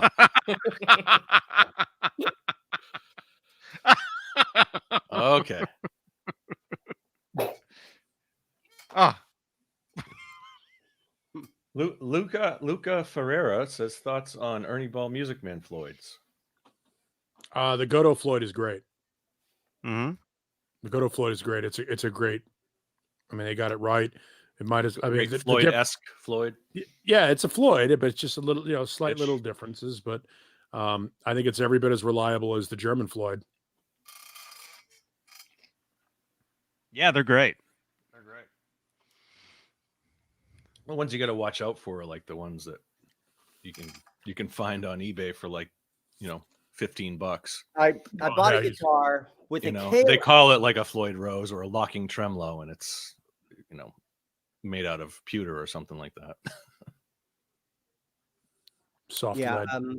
I bought a guitar with a Kahler on it, and the guy kind of got the better of me. Sometimes I don't pay enough attention, and guys get me. But let me show you this guitar I got.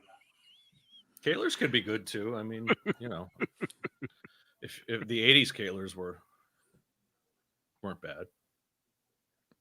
Ed used a Kahler. Do you remember the third tremolo you could buy back in the day? The Rockinger. Oh yeah, that's right. Yeah. So that's a Kahler. What was it? Kahler that you didn't have to route the body for, or No, that thing you had to take a huge chunk out of the body for it. Yeah, it's a self-contained unit that you just put into the body. You route out the body and put it in.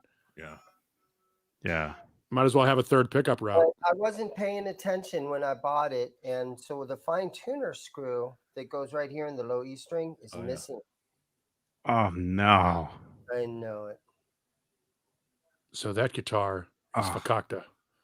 $50. How much is that guitar tonight? $50. What? $50? $50. That's the John BL special. John Bale, you'll buy it? That's just $10 more than the neck you bought. If you put in a saddle screw, I'll buy it. Add some French fries to that. Yeah, I was going to say, if the fries are the selling point right there. Send me some of those fries. And you got to get the Egyptian guy to bring it to him. I mean, new that's like $200 BC Rich.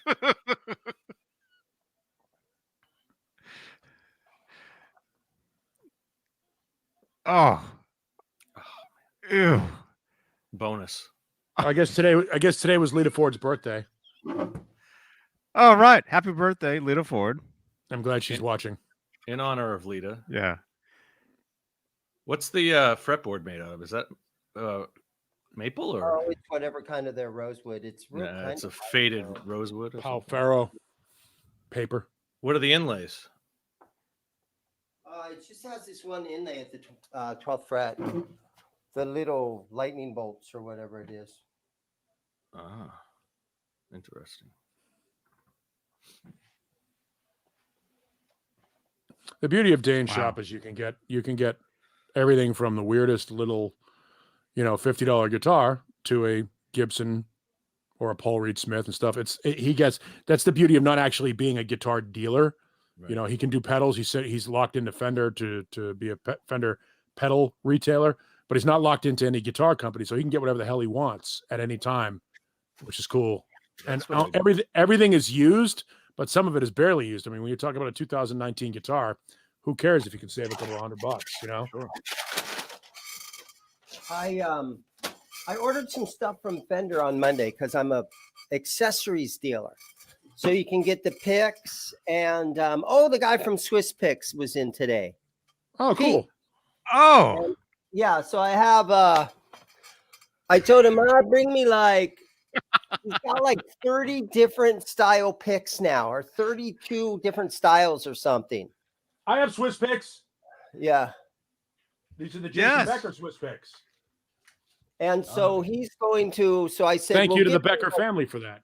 I said, give me about half of them. So give me like 4 packs of like 16 different varieties or whatever. And he goes, okay, I'll bring some in.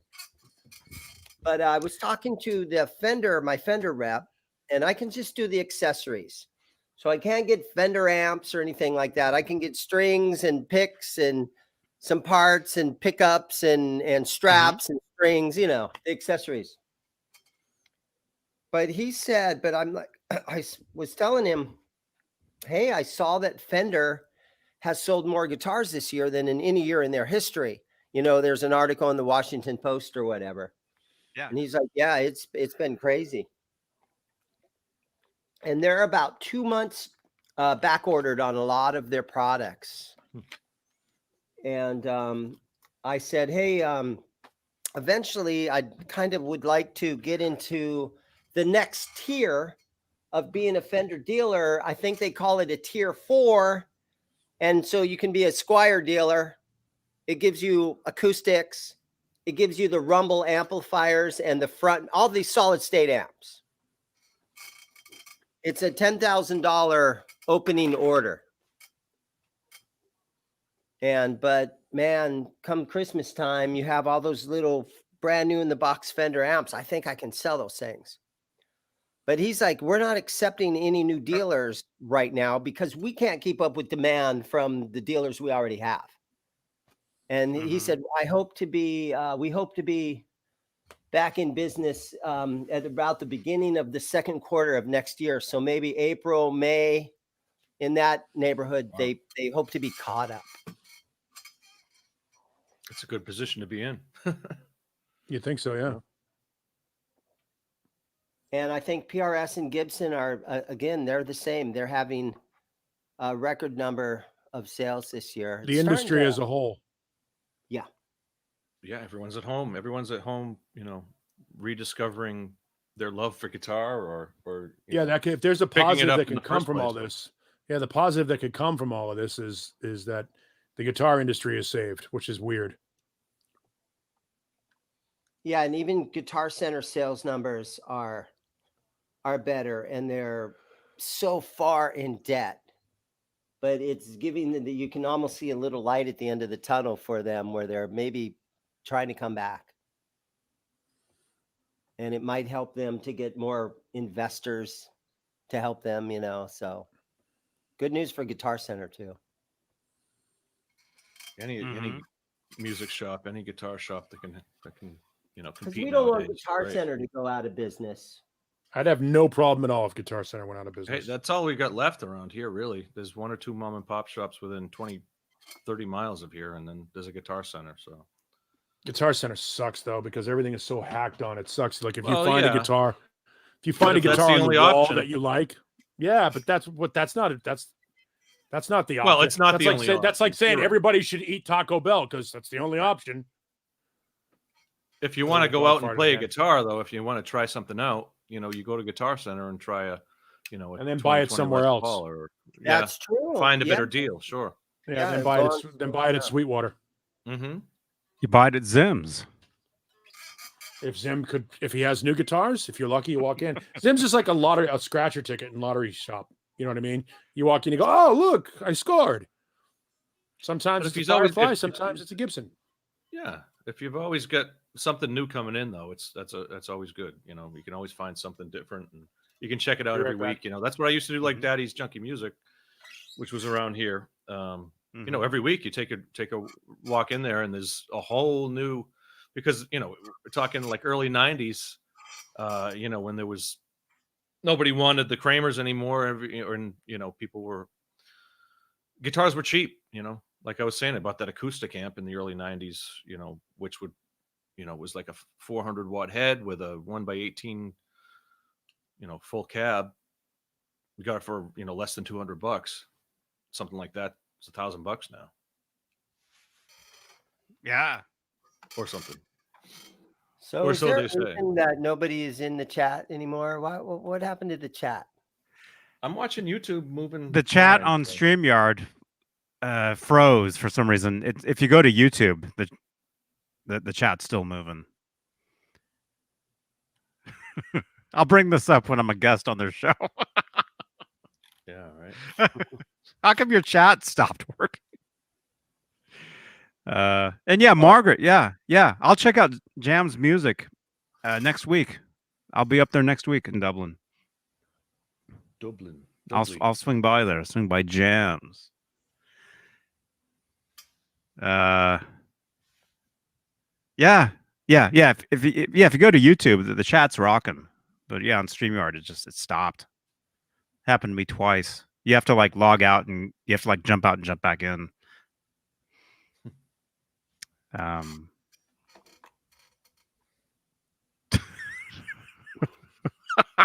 You're reading YouTube chat?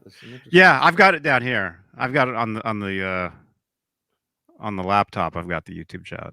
Anybody heard of Dreambow guitars? Is that a shop or is it a brand of guitars? Dreambow? I don't know.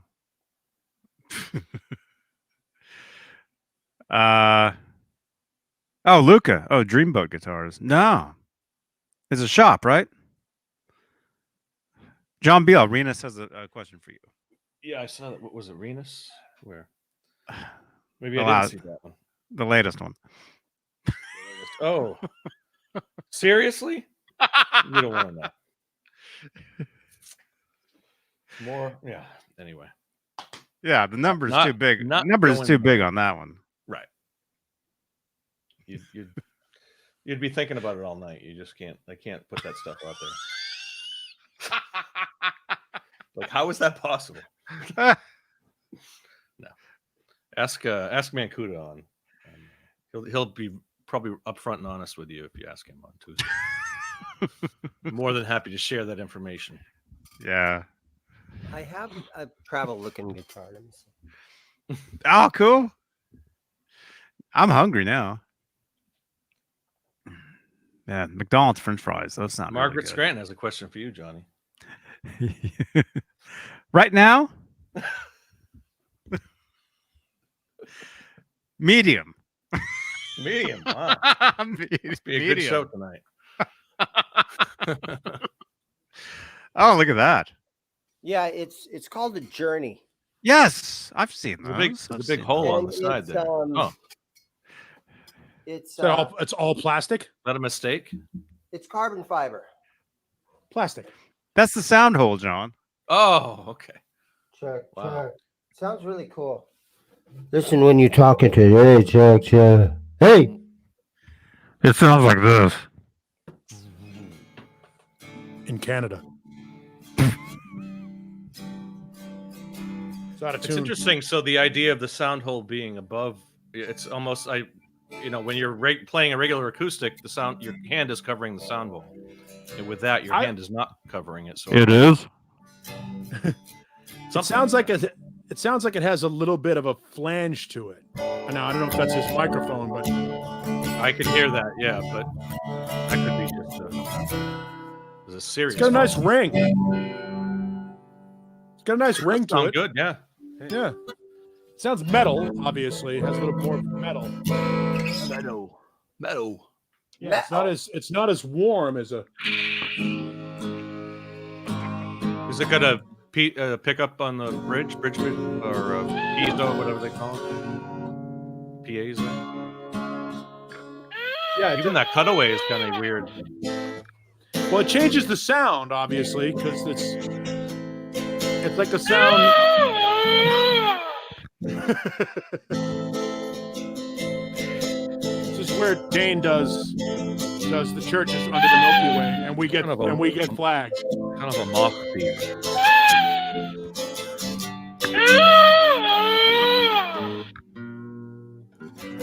Yeah, it has a little bit more of a directional sound, obviously, because it doesn't have resonance coming from all sides of the sound hole. Right. You know what I mean?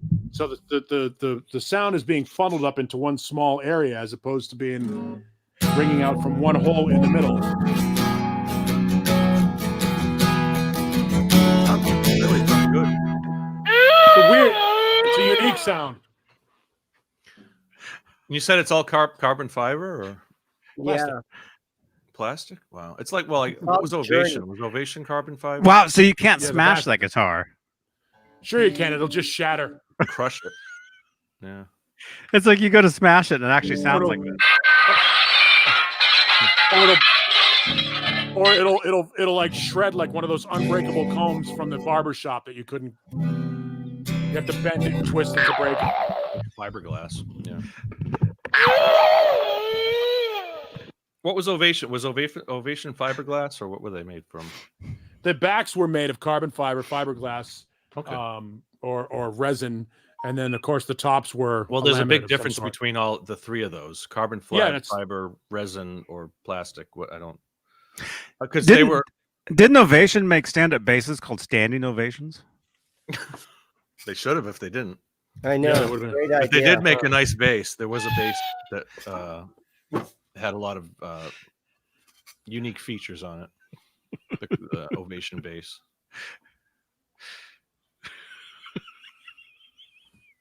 There's another one of the Johnny Beane tangents. Johnny's off in his own world now. Oh, look at that! Off the rail. Yeah, where is Caleb, by the way? Caleb. You should call Caleb. Something he posted earlier. He posted. Call him right from the shop. A video on Facebook earlier. So This Is Love. He did the live. He did the live solo from So This Is Love. Good Is that what version. that was? Yeah, I think it was So This Is Love. Or well, I couldn't hear it. I scrolled. He posted it to my my group, my EVH Gear Live group, and I was scrolling. And I was watching it with no sound, trying to figure out what it was just from watching. Yeah. Go Johnny, go. Yeah. Actually, I do need to get something to drink. I'm kind of thirsty. Brian Spot. Oh, sorry, Brian. Oh, Love Island. What's that?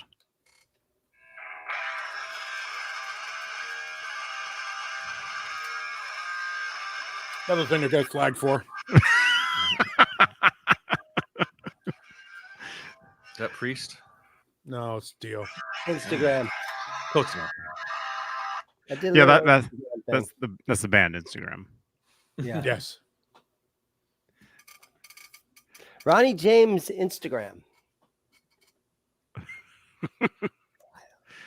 MySpace. Ronnie James Dio MySpace. Yeah. I'll be right back. Johnny has had enough. I gotta get something to drink. Go take care of that. So I did a restream. Give me a drink. I did a video on my channel. It only has about 200 views. If any of you guys want to subscribe to the Zims Guitars YouTube channel, that'd be really nice of you. But I did a video about a week or so ago, and I just put new strings on a Paul Reed Smith.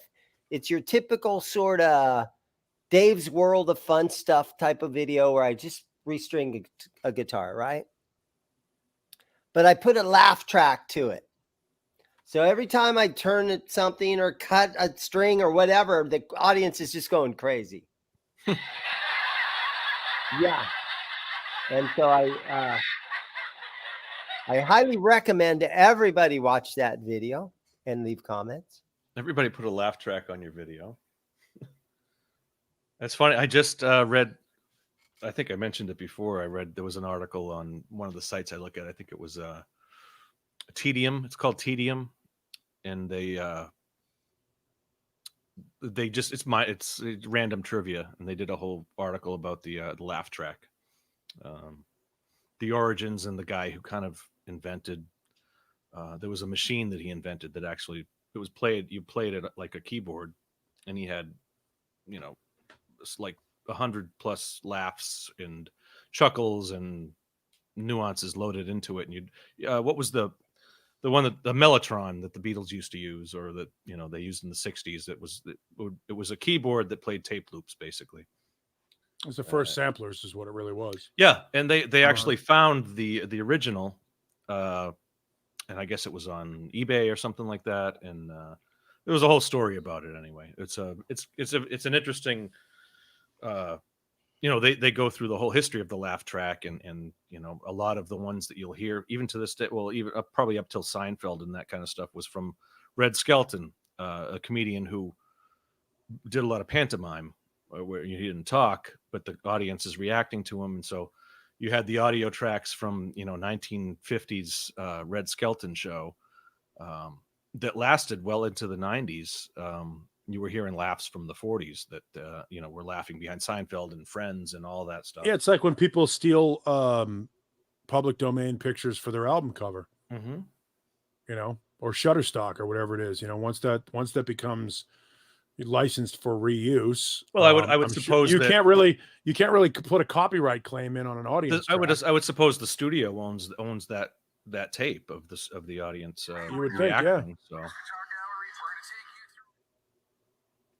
What's interesting is I didn't try to tell any jokes in it. I'm just saying, okay, so you got to unscrew this, and then the audience is laughing.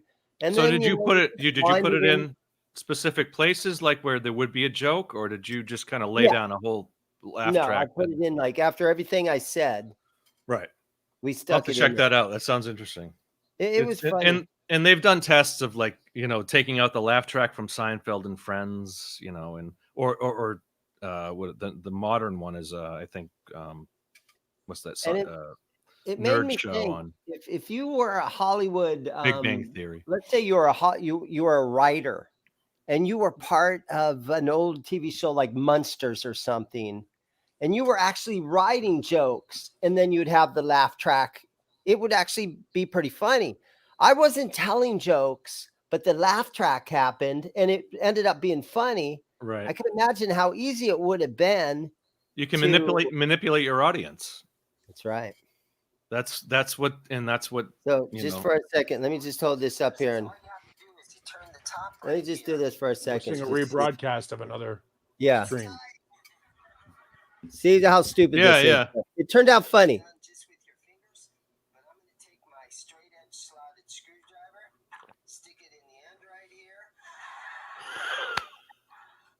That is kind of funny. It's really funny.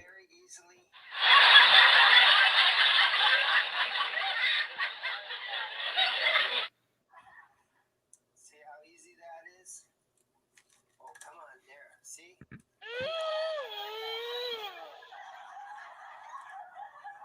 It's funny. And I'm not I wasn't telling jokes. You should have done this while you were tuning the strings. Yeah. Sound effects are hilarious. What can you say? Well, remember when it wasn't so easy to. I remember you used to have to buy CDs of sound effects back in, like, Strawberries Records and Tapes. I have them. Like that, you'd have to buy, or records. Even they wait. sound effects. Paul, you have CDs? I have wherever it is here somewhere, the Electra sound effects library, where they now actually you can went find. But they went in and got brand specific things. Like, instead of just sound of a small car driving by, it was sound of Honda Civic driving by, or Harley Davidson motor roads. That's the reason why I bought them way back when, because they were specific to whether it was an 8-cylinder car, GM or Ford or whatever it was. Or there's a lot of, like, for gun sound effects and stuff like that. Yeah. Explosion sound effects that are specific to that. There you go.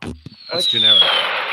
That's been kind of that was an F2 bomb from a 1912. They'll do that that was the thing, is that Electra sound effects setup did that. It was Harley Davidson starts up and then idles out at 35 miles an hour. Some of them got extremely specific. Yeah, and you used them for all kinds of stuff. Nowadays, you can get any sound effect online. You know what's kind of cool is, guitar players come in here, and guys actually, they do. And believe it or not, guys in small bands around town, they actually still make CDs, and they give me CDs. They're always giving me CDs to listen to. So this band is called Double Fisted. 1979 is their CD, and it looks like a little record. Why is it in the back? How come the back is black? Yeah. But how cool is that? Those are awesome. Yeah, I hate to say it, but yeah, I used to use those too years ago. Whoops. Oh, I'm sure it was something very nice, though. They should make them Okay. with actual grooves on But the top, so guys, you can play it like yeah. a record. yeah. Local guys bring CDs to me for some reason. What band what is I that? Let's give them a shout out. Again, they're called Double Fisted.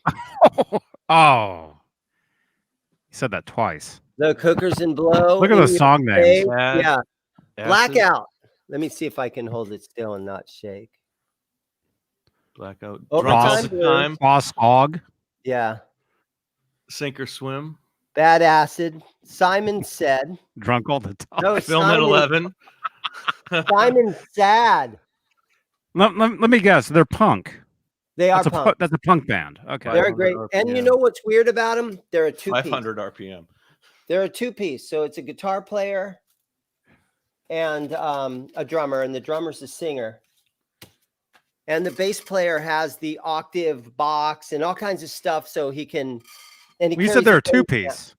They're only a two-piece. But the guitar bass- but- player has. Well, no, I meant to say the The guitar, guitar player has uses all the effects, and he brings a little bass amp too, so that he can get low. He uses an octave pedal and he gets low tones out of it. But you know how it is with bass players; they're always quitting the band. They're not reliable, Never. and so they don't use one. They're awesome too. It sounds great. Cool. Mm-hmm. I actually Cool. have a band rehearsal tomorrow. You do. I'm excited for that. Yeah. We haven't done anything lately. Well, we went in the studio and we're working on 4 songs. And the guitar player hasn't finished her stuff yet. Typical. And but we do have an event in October. We got the Bikers for Boobies event up at the Dirty Dog Saloon. Typical bass player.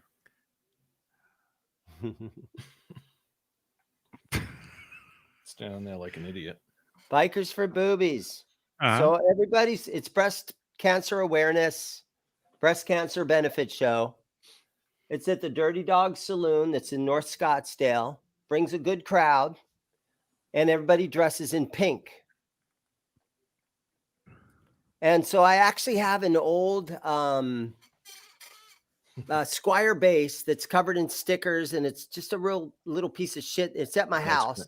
I'm going to spray paint it pink. I'm going to rattle can the whole thing pink and see if I can play it at that show. You don't want to invite Mancuda down with his collection? That would be great if he would show up. You guys all fly into Scottsdale. Bikers for Boobies. Where's it happening? It's a biker bar. Makes sense. And when you go in there, it's sort of Coyote. What was the bar where everybody? Coyote Ugly. They got beautiful waitresses that dance on the bar. Cool. And all the bras are hanging from the ceiling. Hundreds of bras hanging from the ceiling. But this event's going to be out in their parking lot. They put a big old stage. Sounds out like a there. good place to hold this event then. It is. No pun intended to hold this Well, event. they're inside too. It's an inside outdoor event. They had the stage outside, but Yeah, a so lot of I shows actually now have are outside. something to do. Yeah. I actually walked by a parking garage today and I saw an orchestra rehearsing in the parking garage. Oh wow. Yeah. Yeah. Too. Yeah. Yeah, well, that's awesome, Dan. Yeah, it gives you something to do, and I'm starting to see more traffic on the streets. The gym down the street opened up. Mm-hmm. So I think things are getting back to normal. Wouldn't you say, Paul? I don't know. Oh, okay. Well, Yeah, I it don't sounded know. like you guys I mean, down south there were a little less, at least the rules or the No, the for a policies while- were a for a little less while- stringent. No, for a while Arizona was locked down. They were late in the lockdown, and we were the epicenter of the country for a while, where it was just happening here. So It got yeah, bad. relate, Yeah. relate to the That But was it's, in, you know, I mean, lockdown. I'm going to say late June, probably. but the good news is I am starting to see that, you know, bars are starting to have bands again, and they're trying to do the social distance thing. The thing, Arizona Bike Week usually happens in the springtime. They postponed it to October. Our friends in Jackal will be here October 7th, and they played at Sturgis, and were one of the first bands to sort of play in front of a ton of people. But you know, they're social distanced. You know, obviously they're fine because they're far enough away from the crowd. That's interesting. You know? So they're the first to play, you know, after the lockdown and everything. We had Jackal in 2003 at the club that I worked at, and they were the first and only band to actually use pyro after the big Rhode Island fire. That's because he has that shotgun Illegally, mic by stand. the way. Yeah. Yep. He burnt. Yeah, I he think wants burnt that his thing- stool or something. Yep. Oh, Yep. I think I don't even know if they paid him that night because they were so pissed. Yeah, no, he did that on stage. He was he's adamant about that. I've been witness to a phone call with Jesse on the bus calling their advance guys, going, "You best make sure there's a shotgun in that mic stand, or I will lose my shit." I was like, you know, you will be fired. The kind house of deal. has to provide a shotgun on this. No. His advance guys. They've got a group of guys that go ahead to set everything up and everything. Yeah, like a road advancing crew the deal. show, sure, yeah. Yeah, and I've heard him call, and you know, we'll get, you know, a phone call on the bus. He'll get a call from somebody when they get there and say, "Here's what the promoter will let us bring in. Here's what they won't let us bring in. You know, what we're allowed to do, what we're not allowed to do." And I just heard, "What bullshit?" So he does whatever he does what he wants. Yeah, pretty much. You know, unless it's in the contract, unless it's specifically written in the rider that they can't do it, well, he's going to do right. it. And that's the thing. And a lot of the promoters probably don't read the full contract where it says, Nope. you know, this is what will happen during the show or something like that. And separating the M&Ms. In which case, you know, then they're covered. The liability is covered. So on their end, Yeah, unless if it's not in writing, the band can get away with whatever they want. That's right. Because they said you didn't tell us we couldn't do it. Read the fine print. No brown M&Ms. You know what happened the other day? Huh? The other day, it's kind of cool. I'll cover up the guy's phone number here. But this guy came in, Gary Lowell came in. And he's like, "Hey, buddy, I do amp repair." Let me see if I can get it in focus. There it is. There it is. Yeah. Gary Lowell came into the store. And well, if it's a business by the way, card, it's a I'm business card. There's no problem putting a phone number. I'm sure the phone's okay. Yeah. Right. And I mean, he wants people calling him at 11:30 at night. Yeah, but he's like, "Hey, man, I do amp repair.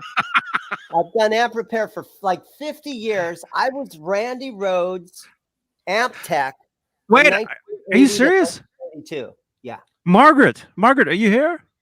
Margaret Scranton in the chat. She's the biggest Randy Rhoads fan there is. Well, Randy Rhoads' amp tech was here hanging out in my shop trying to get work out of me. And he's $50 an hour or whatever. But he told me some stories. And when he did 3 tours with Ozzy and Randy Rhoads. And Sharon and Ozzy had a restraining order against him. You're not allowed to get within 100 feet of Ozzy. The tech you're talking about, or Yes. Randy? Okay. Any of the guys on the road crew were not allowed to get anywhere near Ozzy. That's what he was telling me. That's not a restraining order. That's just a Sharon was contract. Yeah, something like that. Sharon was okay. The year was 1981 or whatever. Sharon was so upset about John Lennon being murdered, and she's like, "Look, if they're going to kill peace and love John Lennon, you would think that the Prince of Darkness is going to be next, right?" And so she was so scared of Ozzy getting killed that she wouldn't even let the road crew like anywhere near him. So I just thought that was kind of weird. But you You got to do what you got to do. I've heard of Guess it that with worked. like the I guess it local worked. crews. You know, a lot of time the local crew is, you know, especially, you know, not only like sound checks and stuff like that. But anytime Did you say loco? The local- loco crews? You Yeah, don't want to let the yeah. loco crews around You anybody. certainly don't, but you know, the hired people that they come into the city and, you know, they have to hire 25, 30 people just to work the show, security or whatever, the local people. You know, if they're doing a sound check or something, you know, all doors are closed and, you know, it's only, you know, official personnel or whatever, you know. Yeah. That's Yeah, how it yeah, is. yeah. If they're letting people off the street they don't know, Yeah. you know, working with them. Yeah, yeah, those guys. You have no idea. There's But a hey, lot of Margaret, that paranoid was cool, people huh? On the road. You know. Are you hungry yet, John? I'm good. I got a nice dinner waiting for me, so I got a late night snack, so I'm good. So you have dinner at 4:00 in the morning. Well, it's not a dinner; it's a late night snack. You know, it's kind of a wind down. You know, after the show, it's, you know, it's probably down. what, at 3:30 in the morning after the show, and it's like, you know, you can't. It's like after watching a concert or something, you can't just go right to bed and fall asleep. You got to wind down. While you're watching a concert. No, an hour after you watch the concert, you got to wind down. No, but like after this, you'll be watching a concert. Well, probably, yeah, or I'll watch Yeah. something. You'll be texting us in the group chat on Facebook. You know, watching this. Watching You know, this while falling right asleep. right after this, you'll be saying watching Johnny at Woodstock. There you go. It'll be, yeah. I'll finish watching Jimi at Woodstock. Jimmy. Oh, look at that. You ever played one of these? That's a nice looking. Not that particular one, no, but I've played the Godin, right? Yeah, Fifth Avenue. Made in Canada.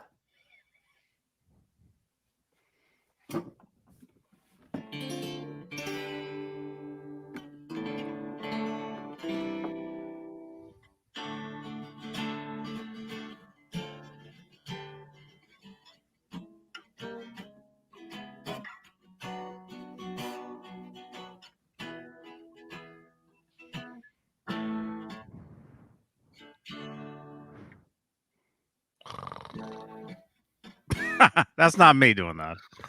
That's this guy. I'm just getting tired. It's not you, Dane. Don't take it personal.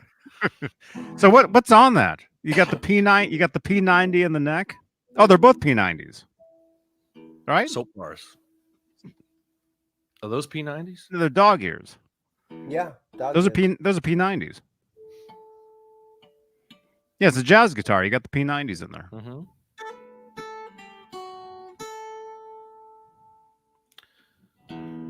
I'll play naive for a little bit. Can you explain the P90s to me? I know P90s are like the sought after vintage pickup, and I've, you know, Right.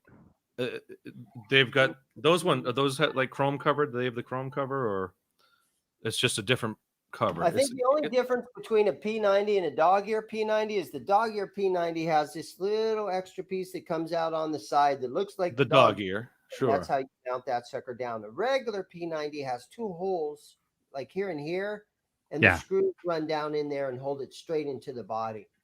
So no, but there's basically a cap on the top of that pickup, right? There's a plastic cap, or in some cases a metal cap. Yeah, that'll come off. And is it a humbucker under there, or those are singles? No, it's a single coil. Okay, so those are singles. But Now there's a large area. Usually a P90 is a little bit hotter than a single coil because you've got so much area here that you can overwind it a little tiny bit more. It's not like a Fender single coil. I've seen like on a classic Les Paul, like a gold top or something. There's the cream colored ones. Those are P90s as well. I have a picture somewhere, but yeah. They called them soap. They were called soap bar pickups, I think. I guess maybe it was the cream colored ones with the soap bars, or anyone that was a Gibson was a soap bar. I was Yeah, never a let's big pickup guy. I never really did my research on pickups, but let me I'm learning. I'm learning through you guys. I got some soap bar. Let me show you soap. Let's see that. So what were you saying, John? You never really picked up guys? No, I never did. But no, I never got into like pickups in the. The hell did I just walk back into? No, I never did that. I just used whatever. I used whatever pickups I had, and it was the pickup that came. And I did on my bass. I changed out the pickups, and I knew that the pickups on that were terrible. There you go. So okay. Look at that horn. Now the pole pieces look. There's 8 pole pieces, or Yep. Interesting. Yeah, and you can. Is that a feature of the soap bar with the 8? That's a little screw head. There's one right there, and there's one right there. So In the middle, 1, 2, 3, yeah, 4, Okay. 5, 6. those are screws. But there's screws in there, holding them in there. Imagine that. How's the intonation on that one? Is that a wraparound tailpiece or has it got saddles? Looks like it's top wrapped. It's a it's wraparound, wrapped but around, it's yeah. kind of the compensated one. You can see somebody put Yeah, this it's thing over because you can see how the chrome has come off because somebody had his hand right there a long time. So you use What kind of guitar is that? there. Yeah, what model is that? This is a Paul Reed Smith soap bar. Look at that. Speak of the devil. Yeah. Speak of the soap bar. That's pretty cool. It's a nice looking guitar. That's That's made of one world Paul- music. That's one Paul Reed Smith I would actually play. Look, I mean, Dane, man, I wish He'll again, tell I you where wish you can buy it we had cheaper. places like that around here. There's nothing like that where you can buy used guitars around here that are it's just you can walk into Guitar Center and you got the Gibsons and the Ibanez and Fenders, etc. But In the bathrooms. you're not going to find a Samick, and you're not going to find a what was that? What's that one? This is kind of unique. All right. Paul Reed Smith's. Yeah, you might find a Paul Reed This Smith. is that case that goat in Fifth Avenue did. All right, now look. What's how that made of? Foam. That looks really light. Styrofoam. That looks really light. Yeah, it's styrofoam. It doubles as a It's super beer light. cooler. You could throw that up in the air and it would actually float. It would actually In sit the- there for a while. In Right? the event of a water landing, your guitar case can be used as a flotation device. There you go. It's But like yeah, this is Jordan, how Joe cool is versus that? the volcano. Anyone get that one? It's funny because everybody would laugh about that, but try breaking a styrofoam cooler. It's almost impossible. They've made a lot of advances with styrofoam in the last 50 years. So.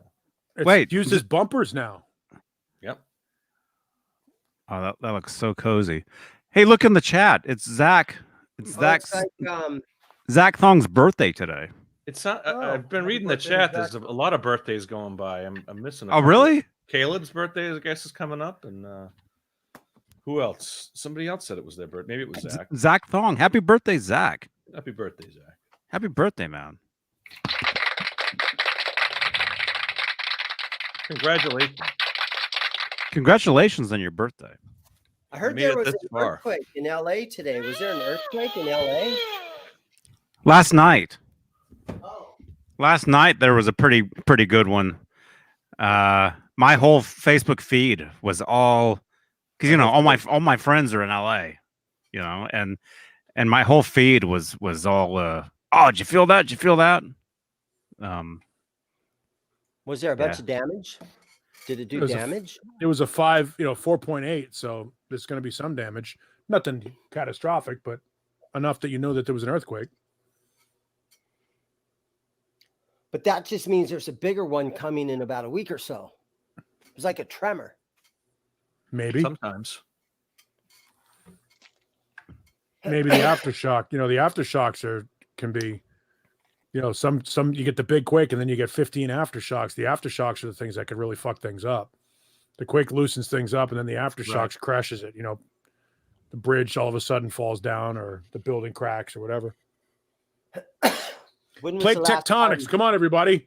Sixth right. grade earth science, plate tectonics. Ring of Fire. When was the last time any of you guys watched any of the old movies? The old, San Francisco Earthquake 06. yeah, the earthquake movie or any of those? The Poseidon Adventure or? Oh, I was talking about 1906 San Francisco earthquake. Oh no, I'm talking about the movies from the 70s. I was on the phone with a friend from Charlton Northridge Heston. in '94. Yeah, I was watching the World Series when. When it happened, I was on the phone with a buddy of mine, and he had literally got in the doorway while we were talking, and you heard a snap, and it was apparently, it was. You actually heard a snap. It sounded like a tree snapping, but that was the frame of the door. The main load bearing wall had come apart, and you heard it snap. Sounded like a huge, almost like the crack of a baseball bat hitting a baseball. Wow, that was pretty cool. Man, I mean, it wasn't cool at the time, but it's cool now. How awesome is it that football is back? We already covered that. Oh, did you guys? I won't bring it up. It's not that awesome. I won't bring how really awesome not that awesome that the Cardinals beat the 49ers. I won't bring any of that up. I can't tell you that. How the Raiders do? They won. A thing that I like to watch is how are the networks presenting it with the fake crowd noise. And so far, Fox is doing the best job of the reactive crowd noise. Oh yeah, like if there's an incomplete pass, you'll hear the crowd will come up a little bit, or if there's some audio guys getting I mean those guys are getting paid. Yeah, they're getting paid big because they're making it sound like if it's like listening to a game on the radio. If there's a bad call against the home team, you'll hear the boos come in and shit. I mean, that's what I've been watching. Actually, I'd like to see if there's any articles about that. Any like how they actually do that in each. There's got to be some guys are, in a broadcast magazine or something. I saw a picture of you with Gruden, John Gruden, their head coach. Yeah, what's that story? A couple of years ago, he actually told us he was going back to the Raiders, and we weren't allowed to talk about it. He was still doing Monday Night Football, and they were negotiating with him. Do you have that photo somewhere? It's up on my Facebook page. I don't have the photo. Who's the other guy with you? Oh, it was Mark. Yeah. So they came in for Monday Night Football. We did a question and answer thing in the courtyard at a place called Westgate, Glendale, which is basically a big shopping center where they have a courtyard where they have live bands and stuff like that. And we did a Monday Night Football Q&A with John Gruden. He was pretty cool about it. But he had told us off the record that he had been talking to Mark Davis about possibly going back to the team. And that they couldn't really talk about it openly because obviously he was still under contract and they hadn't really come to an agreement. But he's like, yeah, I almost went back last year. So it was cool. He was cool about it. He never wanted to leave the Raiders. So you've interviewed a lot of people. Steve Carmichael. That's who great. Was the guy never heard of that. Who was the guy that you were like, holy shit, I can't believe I'm standing here interviewing this guy? I mean, who was the number one guy you were just flipping out about? I don't know. I can't even think of that. Probably the first one, sitting across from Lemmy as an 18-year-old kid. Mm-hmm. That was intimidating.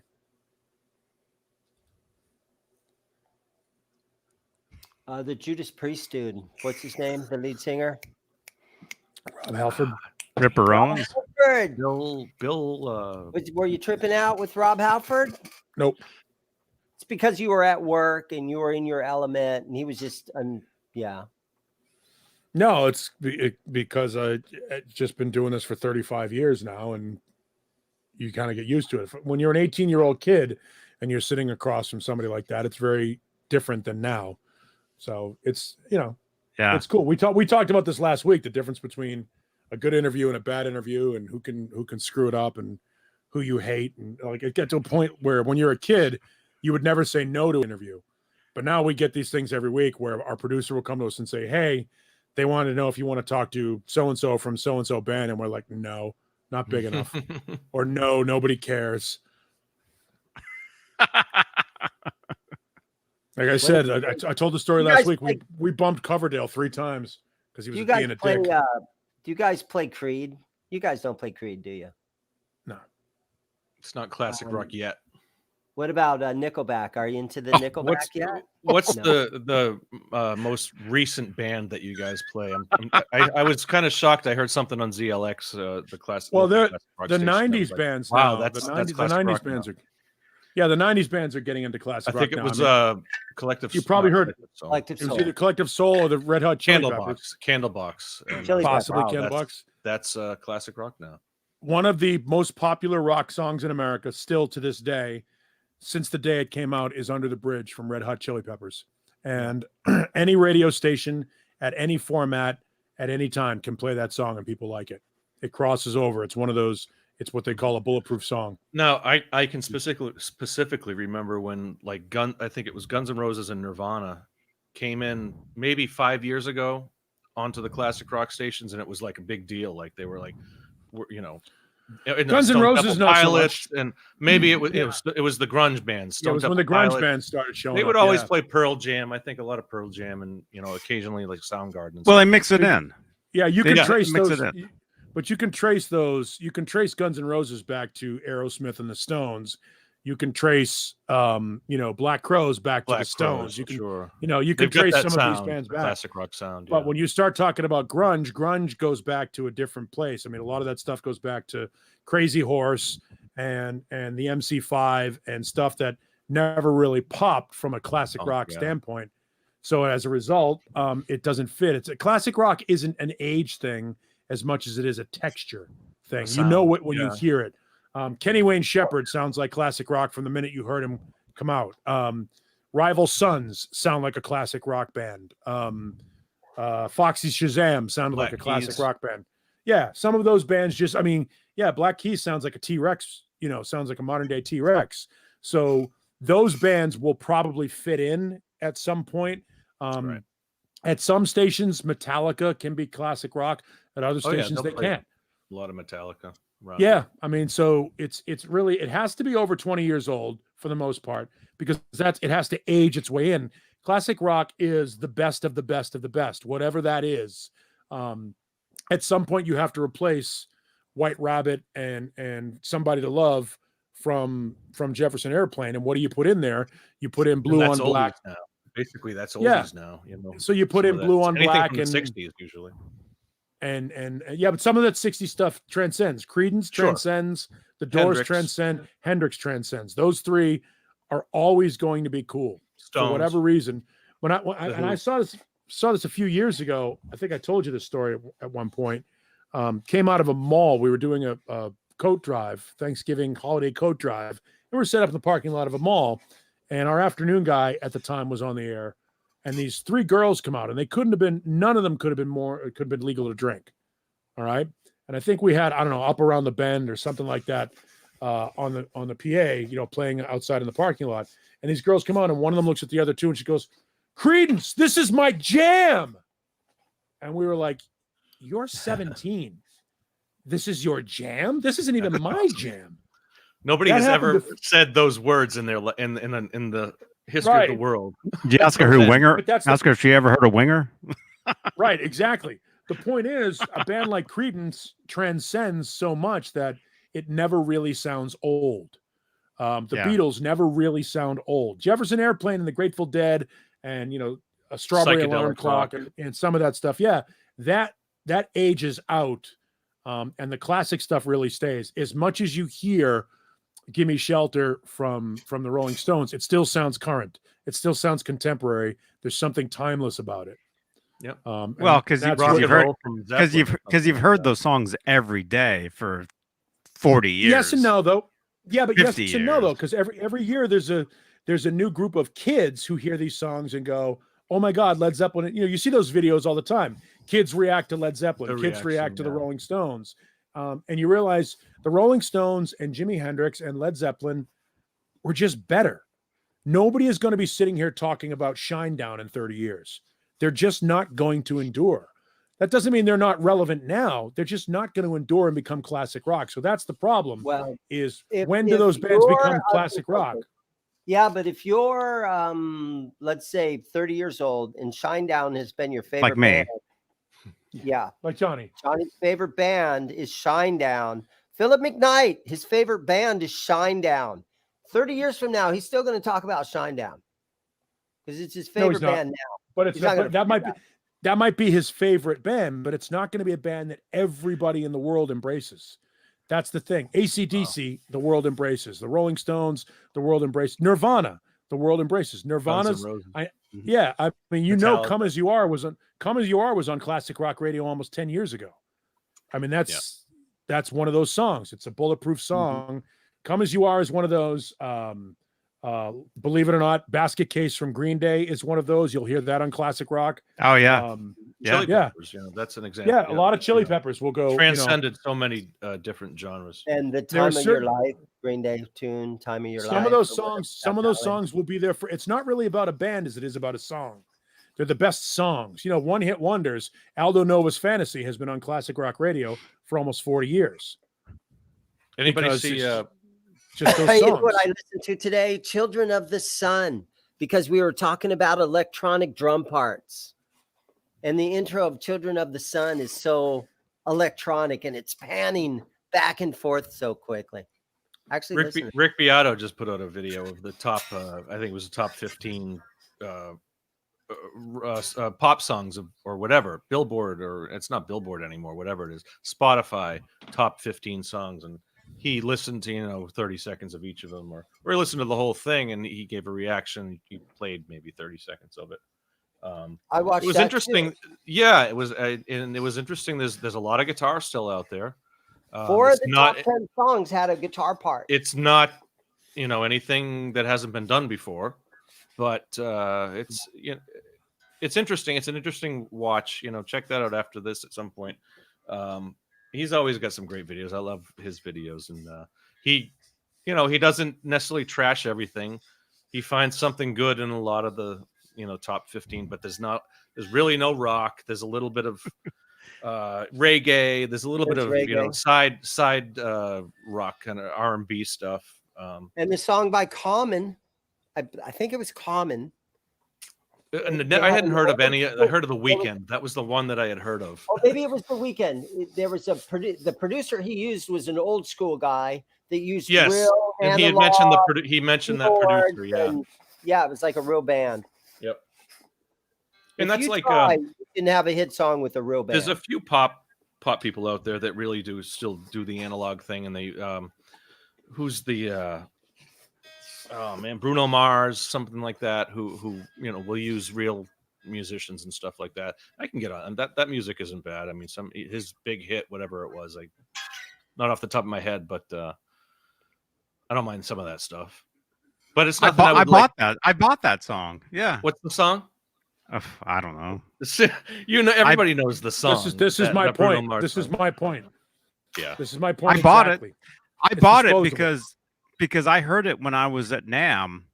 I was at the PV. I was at the PV room when Alex Skolnick and Michael Anthony were together on stage. It was really weird. Wow. Alex was talking about his new amplifier by PV, and so was Mike. And then right afterwards, they were both signing. And of course, I know Alex, and so I went to go see Mike because it was my first time ever meeting Mike. That's when you got your poop shirt signed. And no, this was years before that. I've met Mike like 7 times, like at NAMM. Okay. But bless you. But right after that panel, when they were done, that Bruno Mars song came over the speakers. And I heard it. I'm like, this is cool. And then I learned what it was, and then I bought it off iTunes later on. Isn't it a cover? I think it's a cover, right? It's a co-write with Mick whatever Ronson. the hit. Mark Ronson. Mick Ronson. Oh, Mark Ronson. Well, I don't know what song it was. It's the one with the guitar. There's a guitar in it. But it's gone. But this is a great example. It was one of the biggest hits of its day. And here we are 2 years later. We don't know the name of it. Oh, maybe this is something else. Because Uptown Funk is what you're Uptown Funk. I'm talking 2013. Yeah, Uptown Funk is when it came out. Was that it? Yeah, I think that was 2013. It was a #1 record. It was a massive record.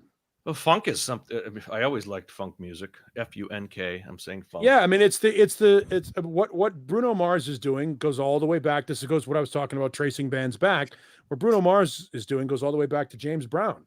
It's R&B. It I mean, it's true it's R&B. James Brown. It's what James Brown did, and then Sly Stone did after James Brown, and then Prince did after Sly Stone, and Even I mean, P-Funk. I mean, George Clinton did a lot of that, and yeah.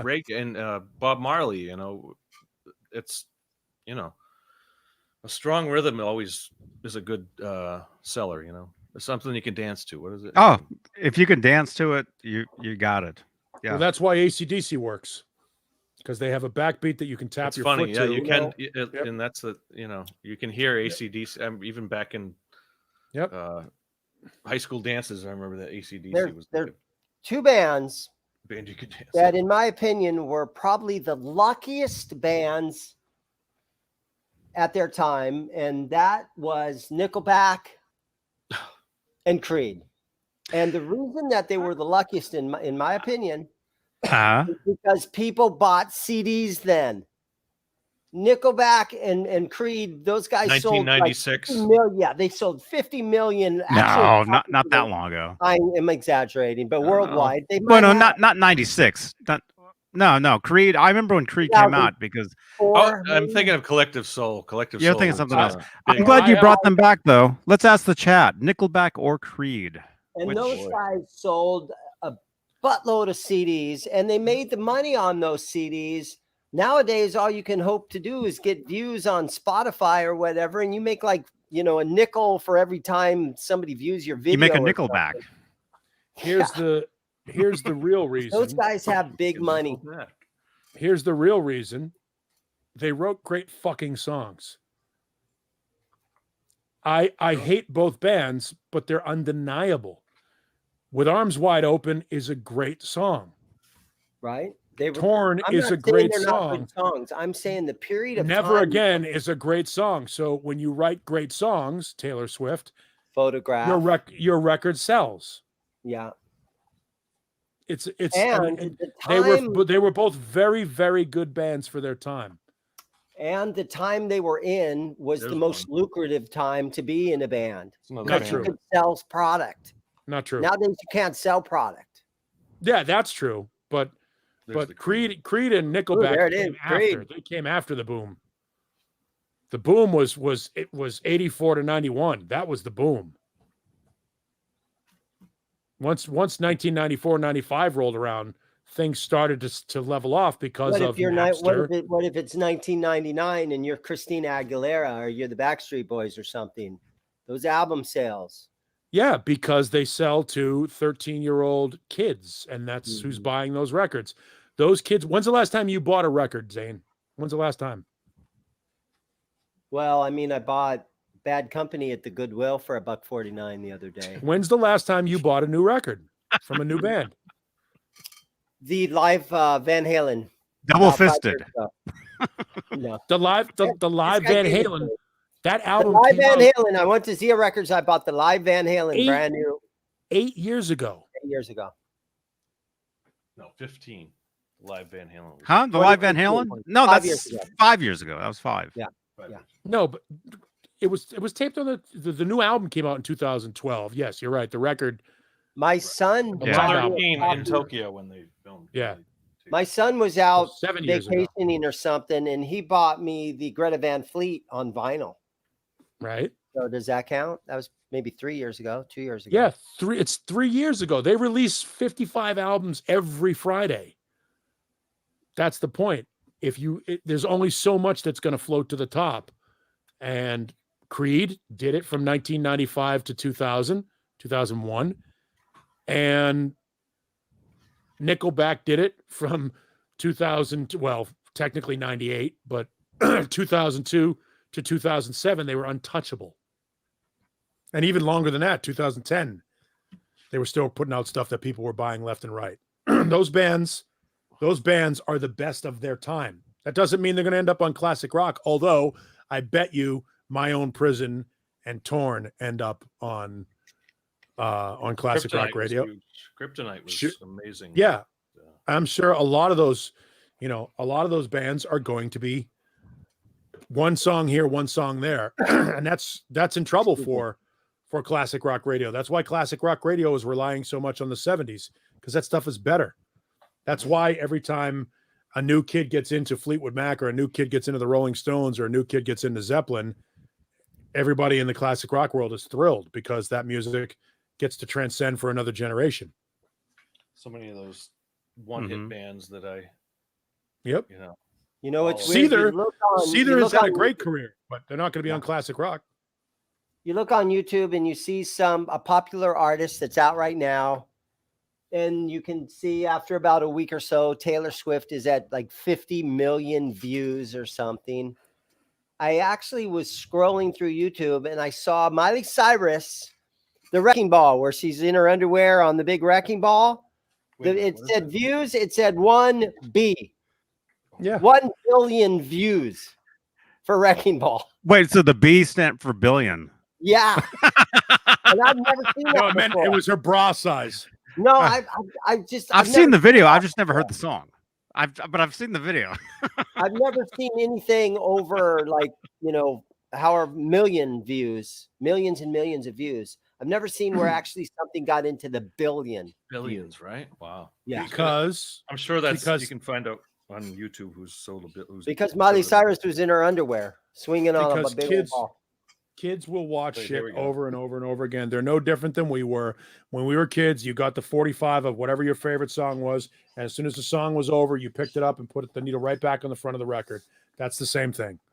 In her and underwear. that's why people still want to hear Stairway to Heaven. Because they still want to hear it. Because they still want to hear it. They still want to hear those songs. As many times, when we talk about great movies, what do we talk about? We talk about Star Wars. We talk about Caddyshack. We talk about the Blues Brothers. We talk about Ferris Bueller. We talk about Fast Times.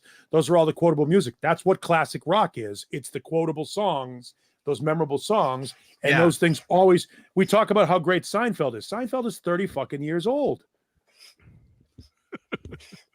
That's the stuff that endures. It's the greatest of the best of the best. And that's why you're not going to hear a lot of the music that you hear now. Nobody's going to talk about Disturbed on classic rock radio. It's never going to happen. Oh, Hubba Bubba. Guys, so I thought it was such a great idea. I'm going to ride my bicycle to the store. Well, now here it is midnight. I got to ride my bicycle home. Get the Hubba Bubba guy to come back and give you a ride. I think I might leave my wallet in here and put it in the cash register. No, I think I'm in a safe neighborhood, knock on wood. There was a murder at the Circle K on the corner, though. Oh. Yeah, there was a murder over there on a Saturday about maybe 2-3 months ago. Wow.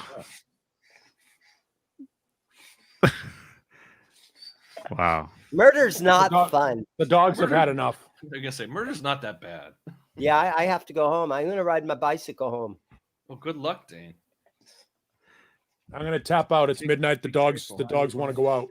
Ride my bicycle. It is midnight. It is midnight. Let me. It's The that dogs time. have. They know that they know the schedule here. It's unbelievable. Right around 10 minutes before midnight, they start to get all wound up. Sorry, I've just been. Oh, there you go, Dane.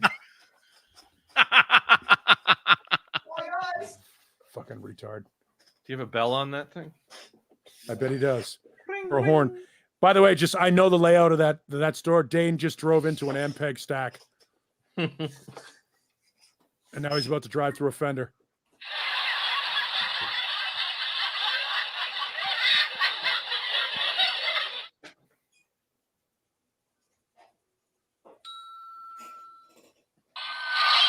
I don't even have a reflector.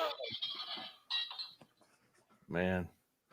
Oh, good. At least I have reflectors. How far do you have to ride? It's like 5 about minutes. a mile. Yeah. No, you're all right. It's a good ride, though. It's a fun ride. You can tell you look ripped. Uphill all the way. Oh, I am, dude. I'm so ripped. Jack. Bro. God. Oh. All right, I gotta go. The dogs are yelling at me. Oh, McDonald's. Good night. Oh, he left. McDonald's Oh, for Philly Man. Virgil. You got to take care of that. Dane. I'm old. I'm allowed to be overweight. Johnny, thank you for having me on, man. Dane, thank you for eating. All you guys, if you would subscribe to my YouTube channel, I'd highly appreciate it. Dane, I got to send you a message because I want that Kramer All neck. Zim's guitars on YouTube. Yeah, send me a message. What is it? It's an XL neck, XL1 or something like that. Yeah, I still got that thing. All right, let's see. Because I know I said that before, but I want to. I'll give myself a reminder to text you tomorrow or later. Bear. Later, it's 3 a.m. Yeah. What, you're not gonna be up for I got band practice at 11 a.m. Who does that at 11 o'clock in the morning? Try to play music at 11. I don't know. All right, ride us out. Write us out. He's going to ride us out. How do I do this? Good night, everybody. Thank you for watching. Thank you so much. Oh, dang. Oh, The first guy to ever ride a bicycle on the Johnny Beane show. yeah. Wow. Live. I posted a video of me riding a bike. You know what? We set some records tonight. First guy on a bicycle. First guy to eat a chicken sandwich from McDonald's. First Yes. interview with an Egyptian. That was a big deal. Use the expression "bumfuck Egypt" in Egypt, and he said, "What?" Wow. I said, Hey, "In your-" thank you so much. You're welcome. Thank you. Everyone. Um, Thank you. Dane. thank you, everybody. And Jay, we missed you tonight. Jay Hannon. There he is right there. Jay needed a well-deserved break tonight to just to get himself Yeah. Yeah. just take For a some rest reason, from my chat didn't work all night. Yeah, it's StreamYard. StreamYard's having a problem tonight. I logged out that one time and came back in. It started working for about a minute, and then it knocked out. So I couldn't even read any of the messages. So I don't know who was on. Dane, can you walk like an Egyptian out of here? Out of your place? No, I cannot. I'm on a bicycle. You can't. Put the bike a little further ahead by the door and then just walk like an Egyptian out of the there we go. Thank you, channel members. We love you all. Thanks, everyone. We love all of you. Thank you so much. Oh, he left. Dane's gone. And I'm not gonna walk like an Egyptian. And John is still here. So we'll see everybody. We'll see everybody. Actually, we still got to figure out that Van Halen show, man. Right, you've been saying that for months. I know. We got to figure that out. I'm thinking that might have to be like a Sunday thing. I don't know. Maybe. Are you going to wake up to? Decision. You're gonna. No, I'm not going to be up early on Sunday. But Are you going to wake up tomorrow though? At all? yeah, I got a few things to do. So, but it'll be afternoon by that time. Okay. All right. Maybe we'll try something. Maybe tomorrow. Maybe. Sounds good. Uh. Maybe I'll be there. Okay. All right. Good night, everyone. Thank you for watching. Thumbs up, subscribe. Hello to everybody on Periscope tonight. We weren't live on Facebook. Having some issues over there, but we'll figure that out. That's right. So, good night. Yeah.